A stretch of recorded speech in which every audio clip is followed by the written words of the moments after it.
ಶ್ರೀ ಗುರುಭ್ಯೋ ನಮಃ. ತ್ವಮೇವ ಮಾತಾ ಚ ಪಿತಾ ತ್ವಮೇವ, ತ್ವಮೇವ ಬಂಧುಶ್ಚ ಸಖಾ ತ್ವಮೇವ, ತ್ವಮೇವ ವಿದ್ಯಾ ದ್ರವೀಣಂ ತ್ವಮೇವ, ತ್ವಮೇವ ಸರ್ವಂ ಮಮ ದೇವದೇವ. ಸರ್ಕಾರಿ ಉನ್ನತೀಕರಿಸಿದ ಪ್ರಾಥಮಿಕ ಶಾಲೆ ನಾರಾಗಿ, ಸಾಮಾಜಿಕ ಪರಿಶೋಧನಾ ನಿರ್ದೇಶನಾಲಯ ಬೆಂಗಳೂರು, ಸಾರ್ವಜನಿಕ ಶಿಕ್ಷಣ ಇಲಾಖೆ ಬೆಂಗಳೂರು, ಸಮಗ್ರ ಶಿಕ್ಷಣ ಕರ್ನಾಟಕ ಯೋಜನೆ 2022-23ನೇ ಸಾಲಿನ ಸಾಮಾಜಿಕ ಪರಿಶೋಧನೆಯ ಪೋಷಕರ ಸಭೆಗೆ ತಮ್ಮೆಲ್ಲರನ್ನು ಪ್ರೀತಿಯಿಂದ ಬರಮಾಡಿಕೊಳ್ಳುತ್ತಾ, ನಮ್ಮ ಕನ್ನಡದ ರಾಷ್ಟ್ರಕವಿಯಾದ ಹಾಗೂ ಜ್ಞಾನಪೀಠ ಪ್ರಶಸ್ತಿ ಪುರಸ್ಕೃತರಾದ ಕುವೆಂಪುರವರು ಕನ್ನಡಾಂಬೆಯನ್ನು ವರ್ಣಿಸಿರುವ ಗೀತೆಗೆ ನಮ್ಮ ಹೆಮ್ಮೆಯ ನಾಡಗೀತೆ.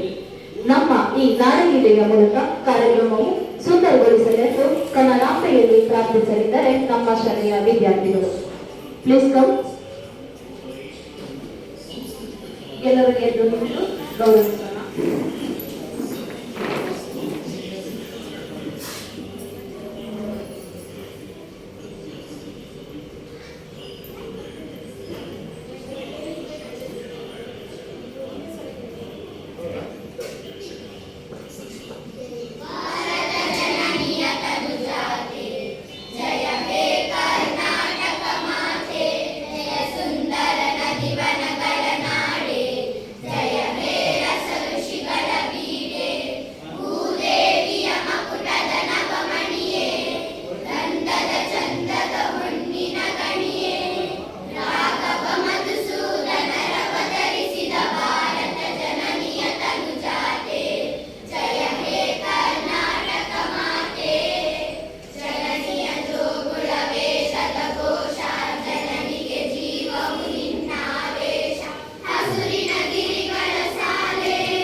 ನಮ್ಮ ದೇಶ ಭಾರತ ಸಂಸ್ಕೃತಿ ಸಂಸ್ಕಾರಗಳ ನೆಲೆಬೀಡು. ಅತಿಥಿ ದೇವೋ ಭವ ಎನ್ನುವುದು ನಮ್ಮ ಪರಂಪರೆ, ಆಚರಣೆ. ಅಂತೆಯೇ ಈ ಕಾರ್ಯಕ್ರಮದ ಅತಿಥಿ ಗಣ್ಯರನ್ನು ಹಾಗೂ ಸರ್ವರನ್ನು ಸ್ವಾಗತಿಸಲಿದ್ದಾರೆ ನಮ್ಮ ಶಾಲೆಯ ಮುಖ್ಯ ಶಿಕ್ಷಕರಾದ ಪ್ರಭಾಕರ್. Please sir.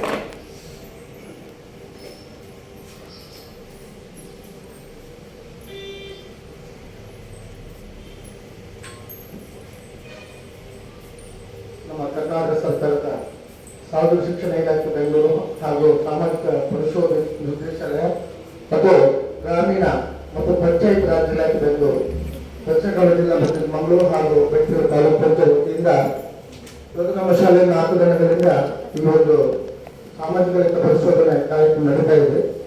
ಈ ಕಾರ್ಯಕ್ರಮದ ಕೊನೆಯ ದಿನವಾದ ಇವತ್ತು ಪೋಷಕ ಸಭೆಯನ್ನು ನಾವು ಇವತ್ತು ಆಯೋಜನೆ ಮಾಡ್ತೇವೆ. ಈ ಕಾರ್ಯಕ್ರಮದ ಅಧ್ಯಕ್ಷತೆ ವಹಿಸಿಕೊಂಡಿರುವಂತಹ ನಮ್ಮ ಗ್ರಾಮ ಪಂಚಾಯತಿನ PDO ಸನ್ಮಾನ್ಯ ಶ್ರೀಯುತ ಸುಧಾಕರ್ ಸರ್ ಅವರೇ, ಹಾಗೆಯೇ ಈ ಒಂದು ಸಾಮಾಜಿಕ ಲೆಕ್ಕ ಪರಿಶೋಧನಾ ಸಮಿತಿಯ ನೋಡಲ್ ಅಧಿಕಾರಿ ಶ್ರೀಯುತ ಹರೀಶ್ ಅವರೇ, ಹಾಗೆ ನಮ್ಮ 4 ದಿನಗಳಿಂದ ನಮ್ಮ ಜೊತೆ ಇಟ್ಕೊಂಡು ಈ ಕಾರ್ಯಕ್ರಮ ಅನುಷ್ಠಾನಗೊಳಿಸಿರ್ತಕ್ಕಂಥ ಶ್ವೇತಾ ಮೇಡಮ್ ಅವರು ಹಾಗೂ ಪವಿತ್ರ ಮೇಡಮ್ ಅವರೇ, ಹಾಗೆ ನಮ್ಮೆಲ್ಲ ಶಿಕ್ಷಕ ಬಂಧುಗಳೇ, ಪೋಷಕ ವರ್ಗದವರು, ನಮ್ಮ SMC ಉಪಾಧ್ಯಕ್ಷ ಸನ್ಮಾನ್ಯ ಶ್ರೀಮತಿ ಜ್ಯೋತಿಕಾ ಮೇಡಮ್ ಅವರೇ, ಎಲ್ಲರಿಗೂ ಈ ಕಾರ್ಯಕ್ರಮಕ್ಕೆ ಪ್ರೀತಿಯಿಂದ ವಂದಿಸುತ್ತಾ, ಪೋಷಕರೇ, ಈಗಾಗಲೇ ನಿಮ್ಮ ಆ ಒಂದು ಬ್ಯಾನರ್ ನೋಡಿದ್ರೆ ಸಾಧಾರಣ ಮಟ್ಟಿಗೆ ಅರ್ಥ ಆಗ್ತದೆ. ಏನಂತ ಹೇಳಿದ್ರೆ, ಈ ಸರ್ಕಾರದ ಮಹತ್ವಾಕಾಂಕ್ಷೆಯಾದಂಥ ಈ ಒಂದು ಯೋಜನೆಗಳು ಅಂದ್ರೆ ಸರ್ಕಾರಿ ಶಾಲೆಗಳನ್ನು ಉನ್ನತ ಮಟ್ಟಿಗೆ ತರಬೇಕಿಗೆ ಎಲ್ಲ ಸಮಸ್ಯೆಗಳಿವೆ, ಅದನ್ನು ಯಾವ ತರ ಪರಿಹರಿಸಬಹುದು ಎನ್ನುವ ದೃಷ್ಟಿಯಿಂದ ಈ ಒಂದು ಯೋಜನೆ ಹಾಕಿಕೊಂಡಿದ್ದಾರೆ. ಇದು ನಮ್ಮ ಶಾಲೆಯಲ್ಲ, ಎಲ್ಲ ಕಡೆಯಲ್ಲಿ ಕೂಡ, ಎಲ್ಲ ಶಾಲೆಗಳು ಕೂಡ ಈ ರೀತಿಯ ಒಂದು ಸಾಮಾಜಿಕ ಪರಿಶೋಧನಾ ಕಾರ್ಯಕ್ರಮ ನಡೆಸಿ ಶಾಲೆಯ ಮೂಲಭೂತ ಸೌಕರ್ಯಗಳಿರ್ಬೋದು, ಅಥವಾ ಮಕ್ಕಳಲ್ಲಿ ಕಂಡುಬಂದ ನ್ಯೂನತೆಗಳಿರ್ಬೋದು, ಅಥವಾ ಶಾಲೆಯಲ್ಲಿ ಮಕ್ಕಳಿಗೆ ಯಾವ ರೀತಿಯ ಕೊರತೆಗಳಿವೆ, ಕಟ್ಟಡಗಳ ಕೊರತೆ ಇರ್ಬೋದು, ಶಿಕ್ಷಕರ ಕೊರತೆ ಇರ್ಬೋದು, ಇವೆಲ್ಲವನ್ನು ಯಾವ ತರ ನಿಲ್ಲಿಸಬಹುದು ಅನ್ನೋ ದೃಷ್ಟಿಯಿಂದ ಅದನ್ನೊಂದು ಕ್ರೋಢೀಕರಿಸಿ ಆ ವರದಿಯನ್ನು ಸಿದ್ಧತೆ ಮಾಡಿ ಮತ್ತೆ ಮನೆ ಮನೆಗೆ ಭೇಟಿ ಮಾಡಿ, ಮನೆಯಲ್ಲಿ ನಿಮ್ಮಲ್ಲಿ ಕೂಡ ಸಂವಾದ ಮಾಡಿದ್ದಾರೆ, ನಿಮ್ಮ ಮನೆ ಭೇಟಿ ಮಾಡಿದ್ದಾರೆ. ಜೊತೆಯಲ್ಲಿ ಇವತ್ತು ನಿಮ್ಮನ್ನು ಇಲ್ಲಿ ಕರೆಸಿ ನಿಮ್ಮ ಎದುರಿಗೆ ಕೆಲವು ವಿಚಾರಗಳನ್ನು ಮಂಡನೆ ಮಾಡ್ತಾರೆ. ಅದರಲ್ಲಿ ನಿಮ್ಮ ಅನಿಸಿಕೆಗಳು ನಿಮ್ಮಿಂದ ಕೂಡ ಚರ್ಚೆಗಳಾಗಬೇಕು. ಆ ಮೂಲಕ ಈ ಒಂದು ಕಾರ್ಯಕ್ರಮವನ್ನು ಬಹಳ ಯಶಸ್ವಿಗೊಳಿಸುವ ದೃಷ್ಟಿಯಿಂದ ನಾವು ಇವತ್ತು ಈ ಕಾರ್ಯಕ್ರಮ ಹಮ್ಮಿಕೊಂಡಿದ್ದೇವೆ. ಹಾಗಿರುವಾಗ ಮುಂದಿನ ಎಲ್ಲ ಈ ಪ್ರಾಸ್ತಾವಿಕ ಮಾತನ್ನು ನಮ್ಮ ಹರೀಶ್ ಅವರು ಹೇಳಿದ್ದಾರೆ. ಬಂದಿದೆ ಇವತ್ತಿನ ನಮ್ಮ ಈ ಒಂದು ಕಾರ್ಯಕ್ರಮದ ಅಧ್ಯಕ್ಷತೆ ವಹಿಸಿಕೊಂಡಿರುವಂತಹ ನಮ್ಮ ಗ್ರಾಮ ಪಂಚಾಯತಿನ ಗೌರವಂತ PDO ಅವರನ್ನು ಶ್ರೀಯುತ ಸುಧಾಕರ್ ಅವರು ಒಂದು ಗುಲಾಬಿ ಹೂ ಕೊಟ್ಟು ಈ ಸಭೆಗೆ ಸ್ವಾಗತವನ್ನು ಬಯಸಬೇಕಂತ ಹೇಳಿ ನಮ್ಮ ಮಮತಾ ಮೇಡಮ್ ಅಂತ ನಾನು ವಿನಂತಿ ಮಾಡ್ತಾ ಇದ್ದೇನೆ.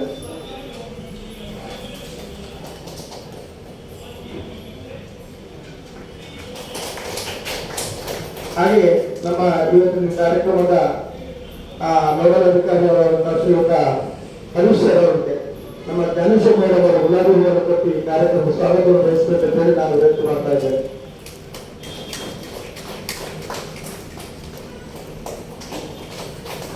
ಹಾಗೆ ನಮ್ಮ SMC ಗೌರವಂತ ಉಪಾಧ್ಯಕ್ಷ ಮಾನ್ಯ ಶ್ರೀಮತಿ ಜ್ಯೋತಿಕಾ ಮೇಡಮ್ ಅವರಿಗೆ, ಮೇಡಮ್ ಬನ್ನಿ, ಹೂವನ್ನು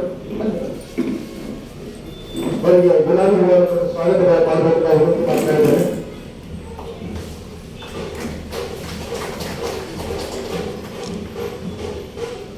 ಹಾಗೆ ಈ ಕಾರ್ಯಕ್ರಮದಲ್ಲಿ ನಿಮಗೆ ಬಹಳ ಒತ್ತಡಗಳಿರ್ಬೋದು, ಪೋಷಕರಿಗೆ ಬೇರೆ ಬೇರೆ ಕೆಲಸದ ಒತ್ತಡಗಳಿದ್ರು ಕೂಡ ತುಂಬಾ ದೊಡ್ಡ ಸಂಖ್ಯೆಯಲ್ಲಿ ಬಂದಿದ್ದೀರಾ. ಸ್ವಲ್ಪ ಹೊತ್ತು ಬೇಗ ಬಂದಿದ್ದೀರಿ, ಸ್ವಲ್ಪ ತಡವಾಯಿತು, ಕ್ಷಮಿಸಬೇಕು. ನೀವು ಬಹಳ ತಾಳ್ಮೆಯಲ್ಲಿದ್ದೀರಾ. ನಿಮ್ಮನ್ನು ಕೂಡ ಬಹಳ ಅತ್ಯಂತ ಪ್ರೀತಿಯಿಂದ ನಾನು ಈ ಕಾರ್ಯಕ್ರಮಕ್ಕೆ ಸ್ವಾಗತವನ್ನು ಬಯಸ್ತಾ ಇದ್ದೇನೆ.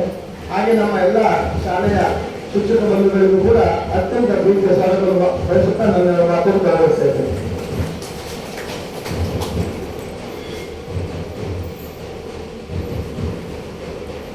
ಸರ್ವರನ್ನು ಕಾರ್ಯಕ್ರಮಕ್ಕೆ ಸ್ವಾಗತಿಸಿದ ನಿಮಗೂ ಕೂಡ ಕಾರ್ಯಕ್ರಮಕ್ಕೆ ಸ್ವಾಗತ sir. I request our teacher friend Sharda teacher to welcome sir with this rose.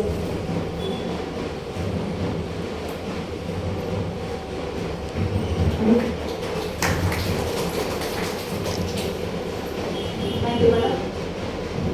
ಸಮಗ್ರ ಶಿಕ್ಷಣ ಕರ್ನಾಟಕ ಯೋಜನೆಯ ಬಗ್ಗೆ ಹಾಗೂ ಸಾಮಾಜಿಕ ಪರಿಶೋಧನೆಯ ಬಗ್ಗೆ ಪ್ರಾಸ್ತಾವಿಕ ನುಡಿಗಳನ್ನಾಡಲಿದ್ದಾರೆ ಶ್ರೀಯುತ ಹರೀಶ್ ಜಿ, ತಾಲೂಕು ಕಾರ್ಯಕ್ರಮ ವ್ಯವಸ್ಥಾಪಕರು, ಸಾಮಾಜಿಕ ಪರಿಶೋಧನೆ, ಮೂಡಬಿದ್ರೆ ತಾಲೂಕು. ಇವರಿಂದ ಪ್ಲೀಸ್.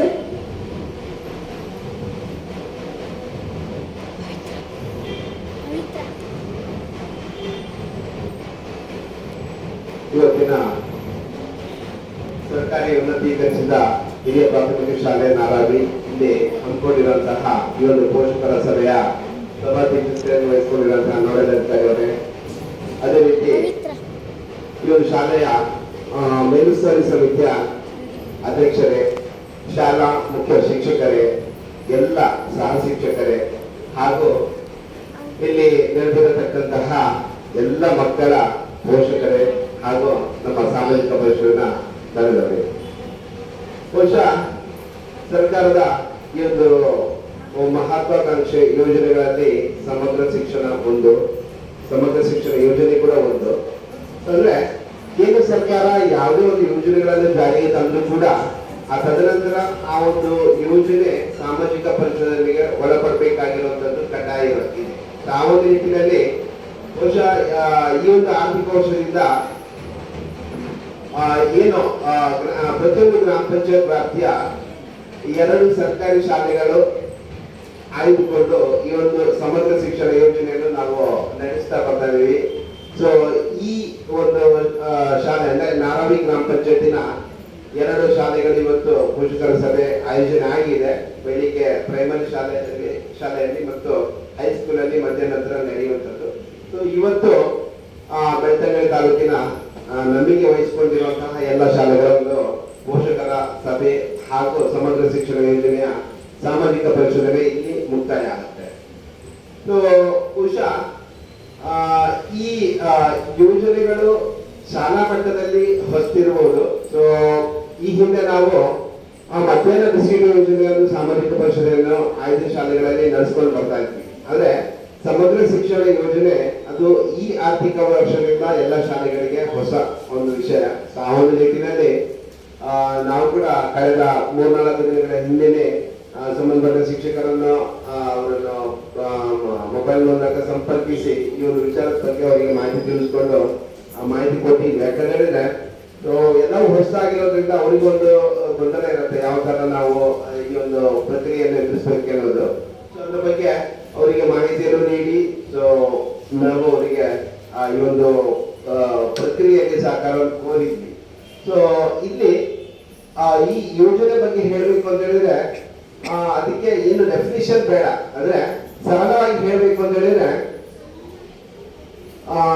ಈ ಒಂದು ಶಾಲೆಯ ಯೋಜನೆಯಲ್ಲಿ ಬರ್ತಕ್ಕಂತ ಫಲಾನುಭವಿಗಳು ಯಾರು ಅಂತ ಹೇಳಿದ್ರೆ ಮಕ್ಕಳು, ಅಂದ್ರೆ ಪ್ರೀ ಸ್ಕೂಲ್ ಇಂದ ಹಿಡಿದು 12ನೇ ತರಗತಿವರೆಗೆ ಸರ್ಕಾರಿ ಶಾಲೆಯಲ್ಲಿ ಓದ್ತಕ್ಕಂತಹ ಮಕ್ಕಳು ಇದರ ಫಲಾನುಭವಿಗಳು.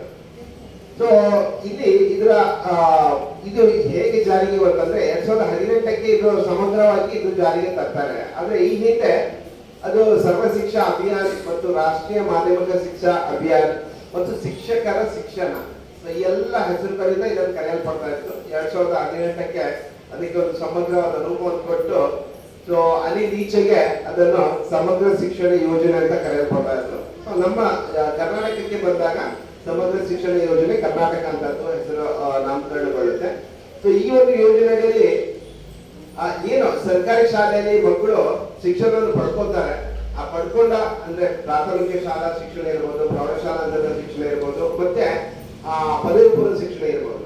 ಸೊ ಈ ಎಲ್ಲ ಹಂತಗಳಲ್ಲಿ ಮಕ್ಕಳು ಶಿಕ್ಷಣವನ್ನು ಪಡೆದುಕೊಂಡು ಸೊ ಅಂತಿಮವಾಗಿ 12ನೇ ತರಗತಿ ಪಾಸಾಗಿ ಹೊರಗಡೆ ಬರುವಾಗ ಇಲ್ಲಿ ಈ ಸರ್ಕಾರಿ ಶಾಲೆಯಲ್ಲಿ ಕಲಿತಕ್ಕಂಥ ಮಕ್ಕಳು ಅವರಿಗೆ ಆ 12ನೇ ತರಗತಿ ಪಾಸಾಗಿ ಹೊರಗಡೆ ಬರುವಾಗ ಇದರ ಅಂದ್ರೆ ಖಾಸಗಿ ಶಾಲೆಗಳಲ್ಲಿ ಕಲಿತಕ್ಕಂಥ ಮಕ್ಕಳಿಗೆ ಯಾವುದೇ ರೀತಿಯ ಒಂದು ಭೇದ ಭಾವ ಇಲ್ಲದೆ ಅವರು ಕೂಡ ಅವರಿಗೆ ಸರಿ ಸಮಗ್ರವಾಗಿ ನಿಲ್ಬೇಕು ಅನ್ನೋ ನಿಟ್ಟಿನಲ್ಲಿ ಇವತ್ತು ಶಿಕ್ಷಣ ರೂಪವನ್ನು ಇಲ್ಲಿ ಈ ಒಂದು ಯೋಜನೆಗಳಲ್ಲಿ ಅದನ್ನು ಅಳವಡಿಸಿಕೊಂಡು ಅದನ್ನು ಪ್ರತಿಯೊಂದು ಹಂತದಲ್ಲಿ ಏನು ಮಕ್ಕಳಿಗೆ ಶಿಕ್ಷಣ ಕೊಡುವಂತಹ ಒಂದು ಇದನ್ನು ಅಳವಡಿಸಿಕೊಂಡು ಹೋಗ್ತಾ ಇದ್ದಾರೆ. ಸೊ ಆ ಒಂದು ಶಿಕ್ಷಣದ ಹಂತದಲ್ಲಿ ಶಾಲೆಯಲ್ಲಿ ಮಕ್ಕಳು ಯಾವುದೇ ಒಂದು ರೀತಿಯ ಭೇದ ಭಾವ ಇಲ್ಲದೆ ಎಲ್ಲರೂ ಕೂಡ್ಕೊಂಡು ಸೊ ಗುಣಮಟ್ಟದ ಶಿಕ್ಷಣವನ್ನು ಪಡ್ಕೊಳ್ತಾ ಇದ್ದಾರೆ. ಸೊ ಆ ಮೂಲಕ ಏನು ನಾವು ಶಾಲೆ ಕಲಿತ ಶಾಲೆಗೂ ಕೂಡ ಫಲಿತಾಂಶ ಹೆಚ್ಚಳಕ್ಕೆ ಕೂಡ ಆ ಒಂದು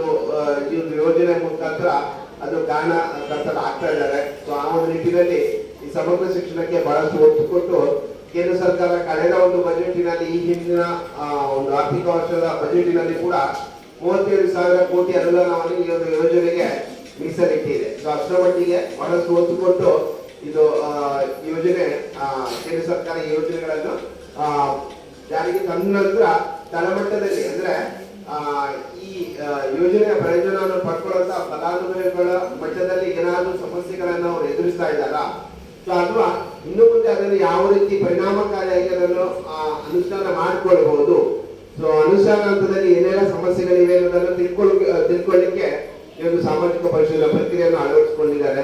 ಸೊ ಈ ಒಂದು ಸಾಮಾಜಿಕ ಪರಿಶೀಲನೆಯನ್ನು ಮಾಡಬೇಕು ಅಂತ ಹೇಳಿದ್ರೆ ಈಗ ತೆರೆಮರೆಯಿಂದ ತುಂಬಾನೇ ಏನು ಕೆಲಸಗಳು ನಡೆದಿವೆ. ಹಲವಾರು ಒಂದು ವಿಡಿಯೋ ಕಾನ್ಫರೆನ್ಸ್ ಮುಖಾಂತರ ಇಲಾಖಾಧಿಕಾರಿಗಳ ಒಂದು ಸಭೆಗಳನ್ನು ನಡೆದು ಅಂತಿಮವಾಗಿ ಸರ್ಕಾರವೇ ನಮಗೆ 138 ಪ್ರಶ್ನಾವಳಿಗಳನ್ನು ತಯಾರು ಮಾಡಿ ಅದನ್ನು ನಮ್ಮ ಸಾಮಾಜಿಕ ಪರಿಶೋಧನಾ ತಂಡಕ್ಕೆ ಕೊಟ್ಟು, ಸೊ ಅಲ್ಲಿ ವಿದ್ಯಾರ್ಥಿಗಳಿಗಿರ್ಬೋದು, ಮಕ್ಕಳ ಪೋಷಕರಿಗಿರ್ಬೋದು, ಮತ್ತೆ ಶಿಕ್ಷಕರಿಗಿರ್ಬೋದು, ಸೊ ಈ ಹಂತದಲ್ಲಿ ಅವ್ರ ಜೊತೆ ನಾವು ಬೆರೆತು ಆ ವರದಿ ಏನು ಕೇಳಿದ್ದಾರೆ ಆ ವರದಿಯನ್ನು ಕಲೆ ಹಾಕಿಕೊಂಡು ಅದನ್ನು ಸರ್ಕಾರಕ್ಕೆ ಕೊಡುವಂತ ಒಂದು ಪ್ರಯತ್ನ ಈ ಒಂದು ಸಾಮಾಜಿಕ ಪರಿಶೋಧನಾ ಪ್ರಕ್ರಿಯೆಯಲ್ಲಿ ಆಗ್ತಾ ಇದೆ.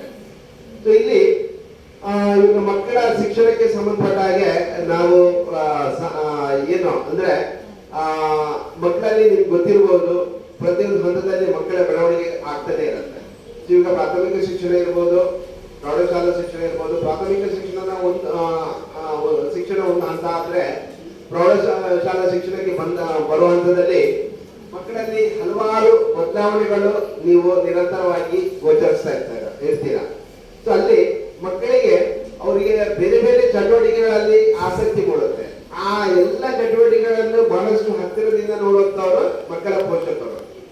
ಸೊ ಆ ಮಕ್ಕಳಲ್ಲಿ ಈ ತರ ಬದಲಾವಣೆ ಆಗ್ತದೆ ಅನ್ನೋ ವಿಚಾರವನ್ನು ನೀವು ಮೊದಲನೇದಾಗಿ ಗಮನಿಸಿ ಅದನ್ನು ನಂತರ ಶಾಲಾವಧಿಯಲ್ಲಿ ಶಾಲಾ ಶಿಕ್ಷಕರಿಗೆ ಆ ಒಂದು ವಿಚಾರವನ್ನು ನೀವು ಆ ಒಂದು ವಿಷಯವನ್ನು ಗಮನಕ್ಕೆ ತಂದಾಗ ಅಲ್ಲಿ ಮತ್ತೆ ಶಿಕ್ಷಕರಿಗೆ ಆ ಒಂದು ಮಗುವಿನ ಆಸಕ್ತಿಯನ್ನು ತೀರಾ ಹತ್ತಿರದಿಂದ ಗಮನಿಸಲಿಕ್ಕೆ ಅವಕಾಶ ಇರುತ್ತೆ. ಮತ್ತೆ ಆ ಮಗುವಿಗೆ ಇನ್ನು ಯಾವ ರೀತಿಯಲ್ಲಿ ಒಂದು ಶಿಕ್ಷಣವನ್ನು ಅದಕ್ಕೆ ಪೂರಕವಾದ ಶಿಕ್ಷಣವನ್ನು ಯಾವ ರೀತಿ ಕೊಡಬೇಕು ಎನ್ನುವುದಕ್ಕೆ ನಮ್ಮ ಶಿಕ್ಷಕರಿಗೆ ಒಂದು ತೀರ್ಮಾನ ತೆಗೆದುಕೊಳ್ಳಿಕ್ಕೆ ಸಾಧ್ಯತೆ ಇರುತ್ತೆ. ಆ ಒಂದು ನಿಟ್ಟಿನಲ್ಲಿ ಪ್ರತಿಯೊಂದು ಹಂತದಲ್ಲಿ ಕೂಡ ಇಲ್ಲಿ ಮಕ್ಕಳು, ಪೋಷಕರು ಮತ್ತು ಶಿಕ್ಷಕರು ಈ ಮೂವರ ಒಂದು ಸಂಬಂಧ ಗಟ್ಟಿಯಾಗಿದ್ರೆ ಮಾತ್ರ ಅದು ಮಕ್ಕಳ ಅಂತಿಮವಾಗಿ ಅದು ಮಕ್ಕಳ ಫಲಿತಾಂಶದಲ್ಲಿ ನಮಗೆ ಅದು ಕಂಡು ಬರುತ್ತೆ. ಆ ಒಂದು ನಿಟ್ಟಿನಲ್ಲಿ ಇವಾಗ ಮುಂದೆ ಅವರ ಏನು ವಿಶೇಷ ಆಸಕ್ತಿಗಳು ಮುಂದೆ ಅವರ ವೃತ್ತಿ ಜೀವನಕ್ಕೂ ಕೂಡ ಅದು ತುಂಬಾನೇ ಸಹಕಾರಿಯಾಗುತ್ತೆ. ಸೊ ಈಗ ಸರ್ಕಾರ ಬಹಳಷ್ಟು ಒತ್ತು ಕೊಟ್ಟು ಮಕ್ಕಳಿಗೆ ಸರ್ಕಾರಿ ಶಾಲೆಗಳಲ್ಲಿ ಬಹಳಷ್ಟು ಖರ್ಚು ಮಾಡ್ತಾ ಇದೆ. ನಿಮ್ಗೆ ಗೊತ್ತಿರ್ಬೋದು, ಶಾಲೆಗೆ ಬಂದ ಕೂಡಲೇ ಅವರಿಗೆ ಒಂದು ಬಿಸಿ ಹಾಲು ಕೊಡೋದಿರ್ಬೋದು, ಮಧ್ಯಾಹ್ನದ ಬಿಸಿ ಊಟ ಇರ್ಬೋದು, ಮತ್ತೆ ಅವರ ಸಮವಸ್ತ್ರಕ್ಕೆ ಮತ್ತೆ ಅವರ ಶೂ ಹಾಗೂ ಸಾಕ್ಸ್ ಇದಕ್ಕೆಲ್ಲ ತುಂಬಾನೇ ಖರ್ಚು ಮಾಡ್ತಾ ಇದೆ. ಸೊ 1ರಿಂದ 12ನೇ ತರಗತಿವರೆಗೆ ಮಕ್ಕಳು ಕಲಿಯುವ ಹಂತದಲ್ಲಿ ಸರ್ಕಾರ ತುಂಬಾನೇ ಖರ್ಚು ಮಾಡುತ್ತೆ.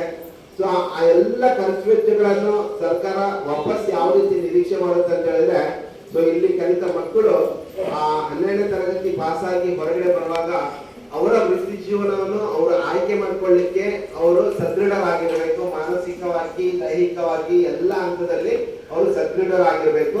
ಮತ್ತೆ ಅವರ ಒಂದು ಜೀವನವನ್ನು ಒಂದು ಒಳ್ಳೆಯ ರೀತಿಯಲ್ಲಿ ಅವರು ಸಾಗಿಸಲಿಕ್ಕೆ ಅವರು ಒಂದು ಅರ್ಹತೆಯನ್ನು ಪಡೆದಿರ್ಬೇಕೆನ್ನೋ ನಿಟ್ಟಿನಲ್ಲಿ ಸರ್ಕಾರ ಅದನ್ನು ಅವರಿಂದ ನಿರೀಕ್ಷೆ ಮಾಡುತ್ತೆ, ಹೊರತು ಬೇರೇನೂ ಅಲ್ಲ. ಸೊ ಯಾವುದೇ ರೀತಿಯಲ್ಲಿ ಸಮಾಜಕ್ಕೆ ಹೊರೆಯಾಗಿ ಮಕ್ಕಳು ಬದುಕಬಾರದು ಅನ್ನೋ ನಿಟ್ಟಿನಲ್ಲಿ ಸರ್ಕಾರ ಇದಕ್ಕೆಲ್ಲ ವ್ಯವಸ್ಥೆ ಮಾಡಿ ಈ ಒಂದು ಶಿಕ್ಷಣದ ರೀತಿಯಲ್ಲಿ ಅದನ್ನು ಅಳವಡಿಸಿಕೊಂಡು ಇವತ್ತಿಗೂ ಅದನ್ನು ಏನು ಅನುಷ್ಠಾನ ಮಾಡಿಕೊಳ್ಳುವಲ್ಲಿ ನಿರಂತರವಾಗಿ ಗಮನಿಸ್ತಾ ಇದೆ. ಸೊ ಆ ಒಂದು ನಿಟ್ಟಿನಲ್ಲಿ ಈ ಶಿಕ್ಷಣದ ಹಂತ ಏನಿದೆ ಅದು ಬಹಳಷ್ಟು ಮುಖ್ಯ ಪಾತ್ರ ವಹಿಸುತ್ತೆ. ಸೊ ಇಲ್ಲಿ ಸರ್ಕಾರಿ ಶಾಲೆಯಲ್ಲಿ ಏನಾಗುತ್ತೆ ಅಂತ ಹೇಳಿದ್ರೆ ಈ ಒಂದು ಶಿಕ್ಷಣದ ನೀತಿಯಲ್ಲಿ ಮತ್ತೊಂದು ಸೇರ್ಪಡೆ ಇದೆ. ಏನಂತ ಹೇಳಿದ್ರೆ, ಈಗ ನೀವು ಬೇರೆ ಖಾಸಗಿ ಶಾಲೆಗಳಲ್ಲಿ ನೋಡೋದಾದ್ರೆ ನಿಮಗೆ ಗೊತ್ತಿರ್ಬೋದು, ಇವಾಗ ಒಬ್ಬ ವಿದ್ಯಾರ್ಥಿ ಅವನಿಗೆ ಒಂದು 2ನೇ ತರಗತಿವರೆಗೆ ಶಾಲೆಗೆ ಹೋಗಿರ್ತಾನೆ, ಮತ್ತೆ ಅನಾನುಕೂಲತೆಯಿಂದ ಅವನಿಗೆ ಮತ್ತೆ ಶಿಕ್ಷಣವನ್ನು ಪೂರೈಸಲಿಕ್ಕೆ ಸಾಧ್ಯತೆ ಆಗಿರಲ್ಲ.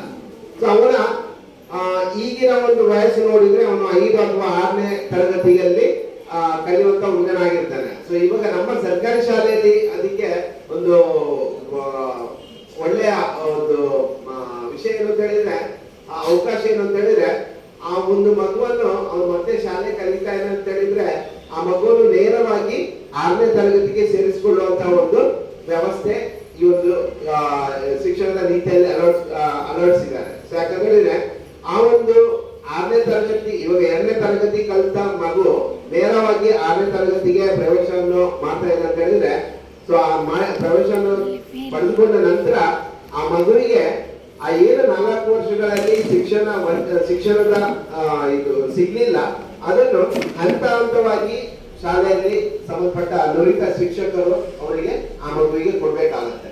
ಸೊ ಈ ಒಂದು ವ್ಯವಸ್ಥೆ ಸರ್ಕಾರಿ ಶಾಲೆಗಳಲ್ಲಿ ಜಾರಿಯಲ್ಲಿ ಇರುವಂತದ್ದು. ಅದನ್ನು ನೀವು ಖಾಸಗಿ ಶಾಲೆಯಲ್ಲಿ ಅದು ನಿಮಗೆ ಆ ರೀತಿಯ ಒಂದು ವ್ಯವಸ್ಥೆ ಇಲ್ಲ.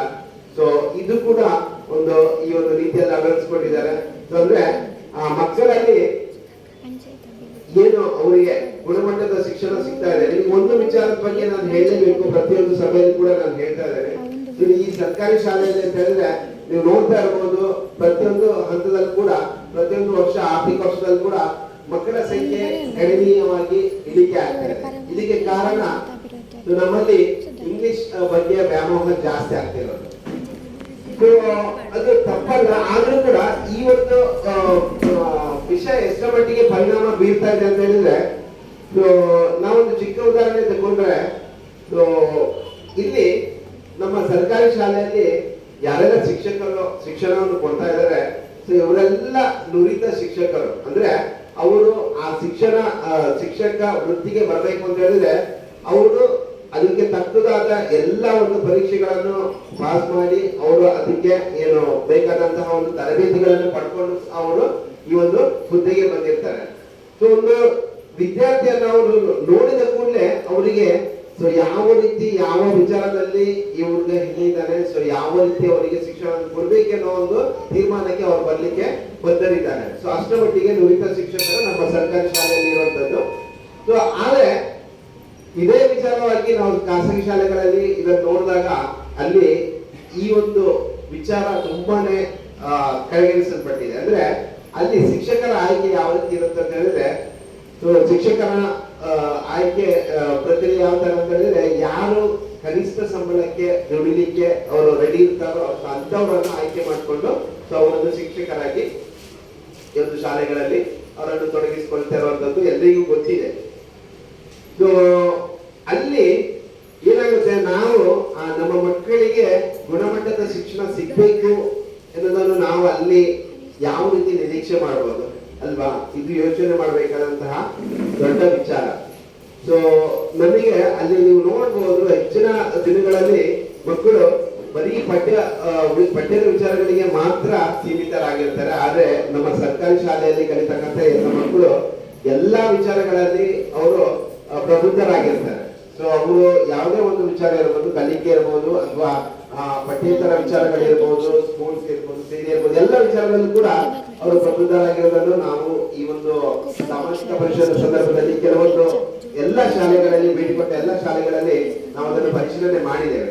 ಅಂದ್ರೆ ನಮ್ಮ ತಂಡ ಪರಿಶೀಲನೆಗೆ ಬಂದಾಗ ಇದಕ್ಕೆ ಸಂಬಂಧಪಟ್ಟ ಏನು ಅನುದಾನದ ವೆಚ್ಚದ ಬಗ್ಗೆ ಅದು ವಹಿಗಳನ್ನು ನಾವು ಪರಿಶೀಲನೆ ಮಾಡ್ತೇವೆ. ತದನಂತರ ಸಂಬಂಧಪಟ್ಟ ಶಾಲೆಯ ತರಗತಿಗಳಿಗೆ ಭೇಟಿ ಕೊಟ್ಟು ಮಕ್ಕಳನ್ನು ನಾವು ಕ್ಯಾಶುವಲ್ ಆಗಿ ಮಾತಾಡಿಸ್ತೇವೆ. ಅಂದ್ರೆ ಪಠ್ಯದ ವಿಚಾರ ಹೊರತುಪಡಿಸಿ ಮಕ್ಕಳು ಎಷ್ಟರ ಮಟ್ಟಿಗೆ ಅವರ ಒಂದು ಬುದ್ಧಿಮತ್ತೆಯನ್ನು ಹೊಂದಿದ್ದಾರೆ ಈ ವಿಚಾರವಾಗಿ ನಾವು ತಿಳ್ಕೊಳ್ಳಿಕ್ಕೆ ಕೆಲವೊಂದು ವಿಚಾರಗಳನ್ನು ನಾವು ಮಕ್ಕಳಲ್ಲಿ ಮಾಡಿಸ್ತೇವೆ ಮತ್ತು ಕೆಲವು ವಿಚಾರದ ಬಗ್ಗೆ ಅವರಲ್ಲಿ ಕೇಳಿ ತಿಳ್ಕೊಳ್ತೇವೆ. ಸೊ ಅಲ್ಲಿ ನಮಗೆ ಓವರಾಲ್ ಆ ಮಕ್ಕಳ ಕಾನ್ಫಿಡೆನ್ಸ್ ಲೆವೆಲ್ ಯಾವ ಮಟ್ಟದಲ್ಲಿದೆ ಅನ್ನೋದಕ್ಕೆ ತೀರ್ಮಾನ ಬರಲಿಕ್ಕೆ ಅದು ನಮಗೆ ತುಂಬಾನೇ ಸಹಕಾರಿಯಾಗುತ್ತೆ. ಸೊ ಈ ನಿಟ್ಟಿನಲ್ಲಿ ಅದು ಕೂಡ ಈ ಒಂದು ಸಾಮಾಜಿಕ ಪರಿಷತ್ತಿನ ಪ್ರಕ್ರಿಯೆಯ ಒಂದು ಭಾಗ ಆಗಿರುತ್ತೆ. ಸೊ ಮತ್ತೆ ಇಲ್ಲಿ ಶಾಲೆಯಲ್ಲಿ ಅವರಿಗೆ ಏನು ತರಗತಿಗಳಲ್ಲಿ ಅಥವಾ ಶಾಲೆಯಲ್ಲಿ ಸಿಗ್ತಕ್ಕಂತ ಸೌಲಭ್ಯಗಳು ಪ್ರತಿಯೊಂದು ಯಾವುದೇ ಇರ್ಬೋದು, ಕ್ರೀಡಾ ಚಟುವಟಿಕೆಗಳು ಇರ್ಬೋದು ಅಥವಾ ಪ್ರಯೋಗ ಶಾಲೆಗಳ ಬಗ್ಗೆ ಇರ್ಬೋದು, ಇವೆಲ್ಲವನ್ನು ನಾವು ವರದಿ ಮಾಡ್ಲಿಕ್ಕಿದೆ ಸರ್ಕಾರಕ್ಕೆ. ಸೊ ಅಂತಿಮವಾಗಿ ಅದು 2ನೇ ದಿನ ಮಕ್ಕಳ ಮನೆ ಭೇಟಿ ಮಾಡುವಂಥದ್ದು. ಅಂದ್ರೆ ಮಕ್ಕಳ ಪೋಷಕರು ಏನಿದ್ದಾರೆ ಸೊ ಅವರನ್ನು ಭೇಟಿ ಮಾಡಿಕೊಂಡು ಮಕ್ಕಳ ಒಂದು ಶಿಕ್ಷಣದ ಜೊತೆಗೆ ಶಾಲೆಯಲ್ಲಿ ಅವರು ಇತರ ಯಾವ ಚಟುವಟಿಕೆಗಳಲ್ಲಿ ಅವರನ್ನು ತೊಡಗಿಸಿಕೊಳ್ತಾ ಇದ್ದಾರೆ, ಸೊ ಶಿಕ್ಷಕರ ಮತ್ತು ಪೋಷಕರ ನಡುವಿನ ಸಂಬಂಧ ಯಾವ ರೀತಿ ಇದೆ, ಇವೆಲ್ಲವನ್ನು ನಮಗೆ ಅಲ್ಲಿ ತಿಳ್ಕೊಳ್ಳಿಕ್ಕೆ ಒಂದು ಅಲ್ಲಿ ನಮಗೆ ತಿಳ್ಕೊಳ್ಳಿಕ್ಕೆ ಸಾಧ್ಯತೆ ಇರುತ್ತೆ. ಸೊ ಈ ನಿಟ್ಟಿನಲ್ಲಿ ಆ ಒಂದು ಸಾಮಾಜಿಕ ಪರಿಶೀಲನಾ ಪ್ರಕ್ರಿಯೆಯನ್ನು ನಡೆಸಿ ಅಂತಿಮ ದಿನದಲ್ಲಿ ಈ ಒಂದು ಸಭೆಯನ್ನು ಆಯೋಜನೆ ಮಾಡಿಕೊಂಡು ಇಲ್ಲಿ ನಾವು ಈ 3 ಅಥವಾ 4 ದಿನಗಳಲ್ಲಿ ಏನು ವರದಿ ಕಂಡುಕೊಂಡಿದ್ದೇವೆ ಆ ವರದಿಯನ್ನು ನೇರವಾಗಿ ನಿಮ್ಮ ಮುಂದೆ ಇಡುವಂತಹ ಒಂದು ಪ್ರಯತ್ನ ಆಗುತ್ತೆ. ಸೊ ಅದು ನಾವು 4 ದಿನಗಳಲ್ಲಿ ಕಂಡುಕೊಂಡಂತಹ ವರದಿ ಇರ್ಬೋದು, ಅದು ನಾವು ಅಲ್ಲಿ ಮಂಡನೆ ಮಾಡುವಂತಹ ವರದಿ ಅದು ಕರಡು ವರದಿ ಪ್ರತಿ ಆಗಿರುತ್ತೆ. ಆ ಕರಡು ವರದಿ ಪ್ರತಿಗೆ ಮನ್ನಣೆ ಸಿಗ್ಬೇಕು ಅಂತ ಹೇಳಿದ್ರೆ ಮತ್ತೆ ನೀವು ಆ ವರದಿಯ ಬಗ್ಗೆ ಚರ್ಚೆ ಮಾಡಿಕೊಂಡು ಆ ವರದಿ ಹೌದಾದ್ರೆ ಹೌದು, ಇಲ್ಲ ಅಂತ ಹೇಳಿದ್ರೆ ನೇರವಾಗಿ ಅದನ್ನು ಇಲ್ಲ ಅಂತ ಹೇಳುವಂಥದ್ದು, ಅದು ನಿಮ್ಮ ಸಲಹೆ ಸೂಚನೆಗಳಿರ್ಬೋದು, ಸೊ ಯಾವುದೇ ದೂರುಗಳಿರ್ಬೋದು, ಈ ತರ ಇದಕ್ಕೆಲ್ಲವಾಗಿ ಮುಕ್ತವಾದ ವೇದಿಕೆಯನ್ನು ಕಲ್ಪಿಸಿಕೊಡುವಂಥದ್ದು ಈ ಒಂದು ಪೋಷಕರ ಸಭೆಯಲ್ಲಿ ನಿಮಗೆ ಇವತ್ತು ಕೊಟ್ಟಿರುವಂಥದ್ದು. ಅದನ್ನು ಸೂಕ್ತ ರೀತಿಯಲ್ಲಿ ಬಳಕೆ ಮಾಡಿಕೊಂಡಾಗ ಮಾತ್ರ ಸೊ ನೀವು ಈ ಯಾವುದೇ ಒಂದು ಸರ್ಕಾರದ ಯಾವುದೇ ಒಂದು ಯೋಜನೆಗಳು ಅದು ಜಾರಿಗೆ ಬಂದ ನಂತರ ಸೊ ಅಲ್ಲಿ ಆ ತಳಮಟ್ಟದಲ್ಲಿ ಏನಾಗ್ತಿದೆ, ಸೊ ಇದರಲ್ಲಿ ಏನಾದ್ರೂ ಬದಲಾವಣೆಗಳು ಬೇಕಿದೆಯಾ, ಇದರಲ್ಲಿ ಇನ್ನಷ್ಟು ಪರಿಣಾಮಕಾರಿಯಾಗಿ ಯಾವ ರೀತಿ ಮಾಡ್ಕೋಬಹುದು, ಇವೆಲ್ಲದರ ಬಗ್ಗೆ ನಮಗೊಂದು ಸ್ಪಷ್ಟತೆ ಸಿಗುತ್ತೆ. ಸೊ ಅದು ಮುಂದೆ ಸರ್ಕಾರಕ್ಕೆ ಆ ವರದಿ ಹೋಗುತ್ತೆ. ಸೊ ಅಲ್ಲಿ ಬದಲಾವಣೆಗಳನ್ನು ಮಾಡ್ಕೊಳ್ಳಿಕ್ಕೆ ಅನುಕೂಲ ಆಗುತ್ತೆ. ಮತ್ತೆ ಮುಂದಿನ ಹಂತದಲ್ಲಿ ಮುಂದಿನ ವರ್ಷಗಳಲ್ಲಿ ಅದು ನಿಮಗೆ ಈ ಶಿಕ್ಷಣದ ಹಂತದಲ್ಲಿ ಅದನ್ನು ಜಾರಿಗೊಳಿಸಿದಾಗ ಮತ್ತಷ್ಟು ಪರಿಣಾಮಕಾರಿಯಾಗಿ ಅದು ಅನುಷ್ಠಾನಗೊಳ್ತದೆ. ಸೊ ಈ ಒಂದು ನಿಟ್ಟಿನಲ್ಲಿ ಎಲ್ಲ ಯೋಜನೆಗಳು ಅಂದ್ರೆ ಈ ಯೋಜನೆಗಳ ಸಾಮಾಜಿಕ ಪರಿಶೀಲನೆ ಪ್ರಕ್ರಿಯೆ ನಡೆಸಲಿಕ್ಕೆ ಇರುವಂತದ್ದು. ಸೊ ಇಲ್ಲಿ ಬಹುಶಃ ನಮ್ಮ ಸರ್ಕಾರ ಯಾವ ರೀತಿಯಲ್ಲಿ ಮಕ್ಕಳ ಬಗ್ಗೆ ಕಾಳಜಿ ವಹಿಸುತ್ತೆ ಅಂತ ಹೇಳಿದ್ರೆ ಪ್ರತಿಯೊಂದು ಚಿಕ್ಕ ಚಿಕ್ಕ ವಿಚಾರಗಳ ಬಗ್ಗೆ ಕೂಡ ಅಲ್ಲಿ ಪ್ರಶ್ನೆಗಳಿವೆ. ಅಂದ್ರೆ ಮೊದಲನೇದಾಗಿ ಮಕ್ಕಳ ಲೈಂಗಿಕ ವಿಚಾರಗಳ ಬಗ್ಗೆ ಸೊ ಮಕ್ಕಳಿಗೆ ಶಾಲೆಯಲ್ಲಿ ಎಷ್ಟು ಶಿಕ್ಷಣವನ್ನು ಕೊಡ್ತಾ ಇದ್ದಾರೆ, ಸೊ ಆ ಒಂದು ವಿಚಾರದ ಬಗ್ಗೆ ಕೂಡ ಅಲ್ಲಿ ಕೆಲವೊಂದು ಮಾಹಿತಿಗಳನ್ನು ಕೇಳಿದ್ದಾರೆ.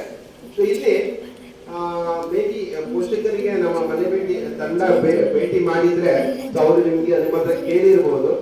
ಸೊ ಅಲ್ಲಿ ಹೆಣ್ಣು ಮಕ್ಕಳ ಬಗ್ಗೆ ಒಂದು ಸೇಫ್ ಮತ್ತು ಅನ್ಸೇಫ್ ಟಚ್ ಬಗ್ಗೆ ಒಂದು ಸರ್ಕಾರ ಕೇಳುತ್ತೆ. ಸೊ ಅದರ ಬಗ್ಗೆ ಪೋಷಕರಿಗೆ ಎಷ್ಟು ಜನರಿಗೆ ಗೊತ್ತಿದೆ? ಗುಡ್ ಟಚ್, ಬ್ಯಾಡ್ ಟಚ್ ಇದ್ರ ಬಗ್ಗೆ ಸೊ ನಮ್ಮ ತಂಡ ಭೇಟಿ ಮಾಡಿದಾಗ ನಿಮ್ಮಲ್ಲಿ ಅದರ ಬಗ್ಗೆ ಕೇಳಿದಾರ?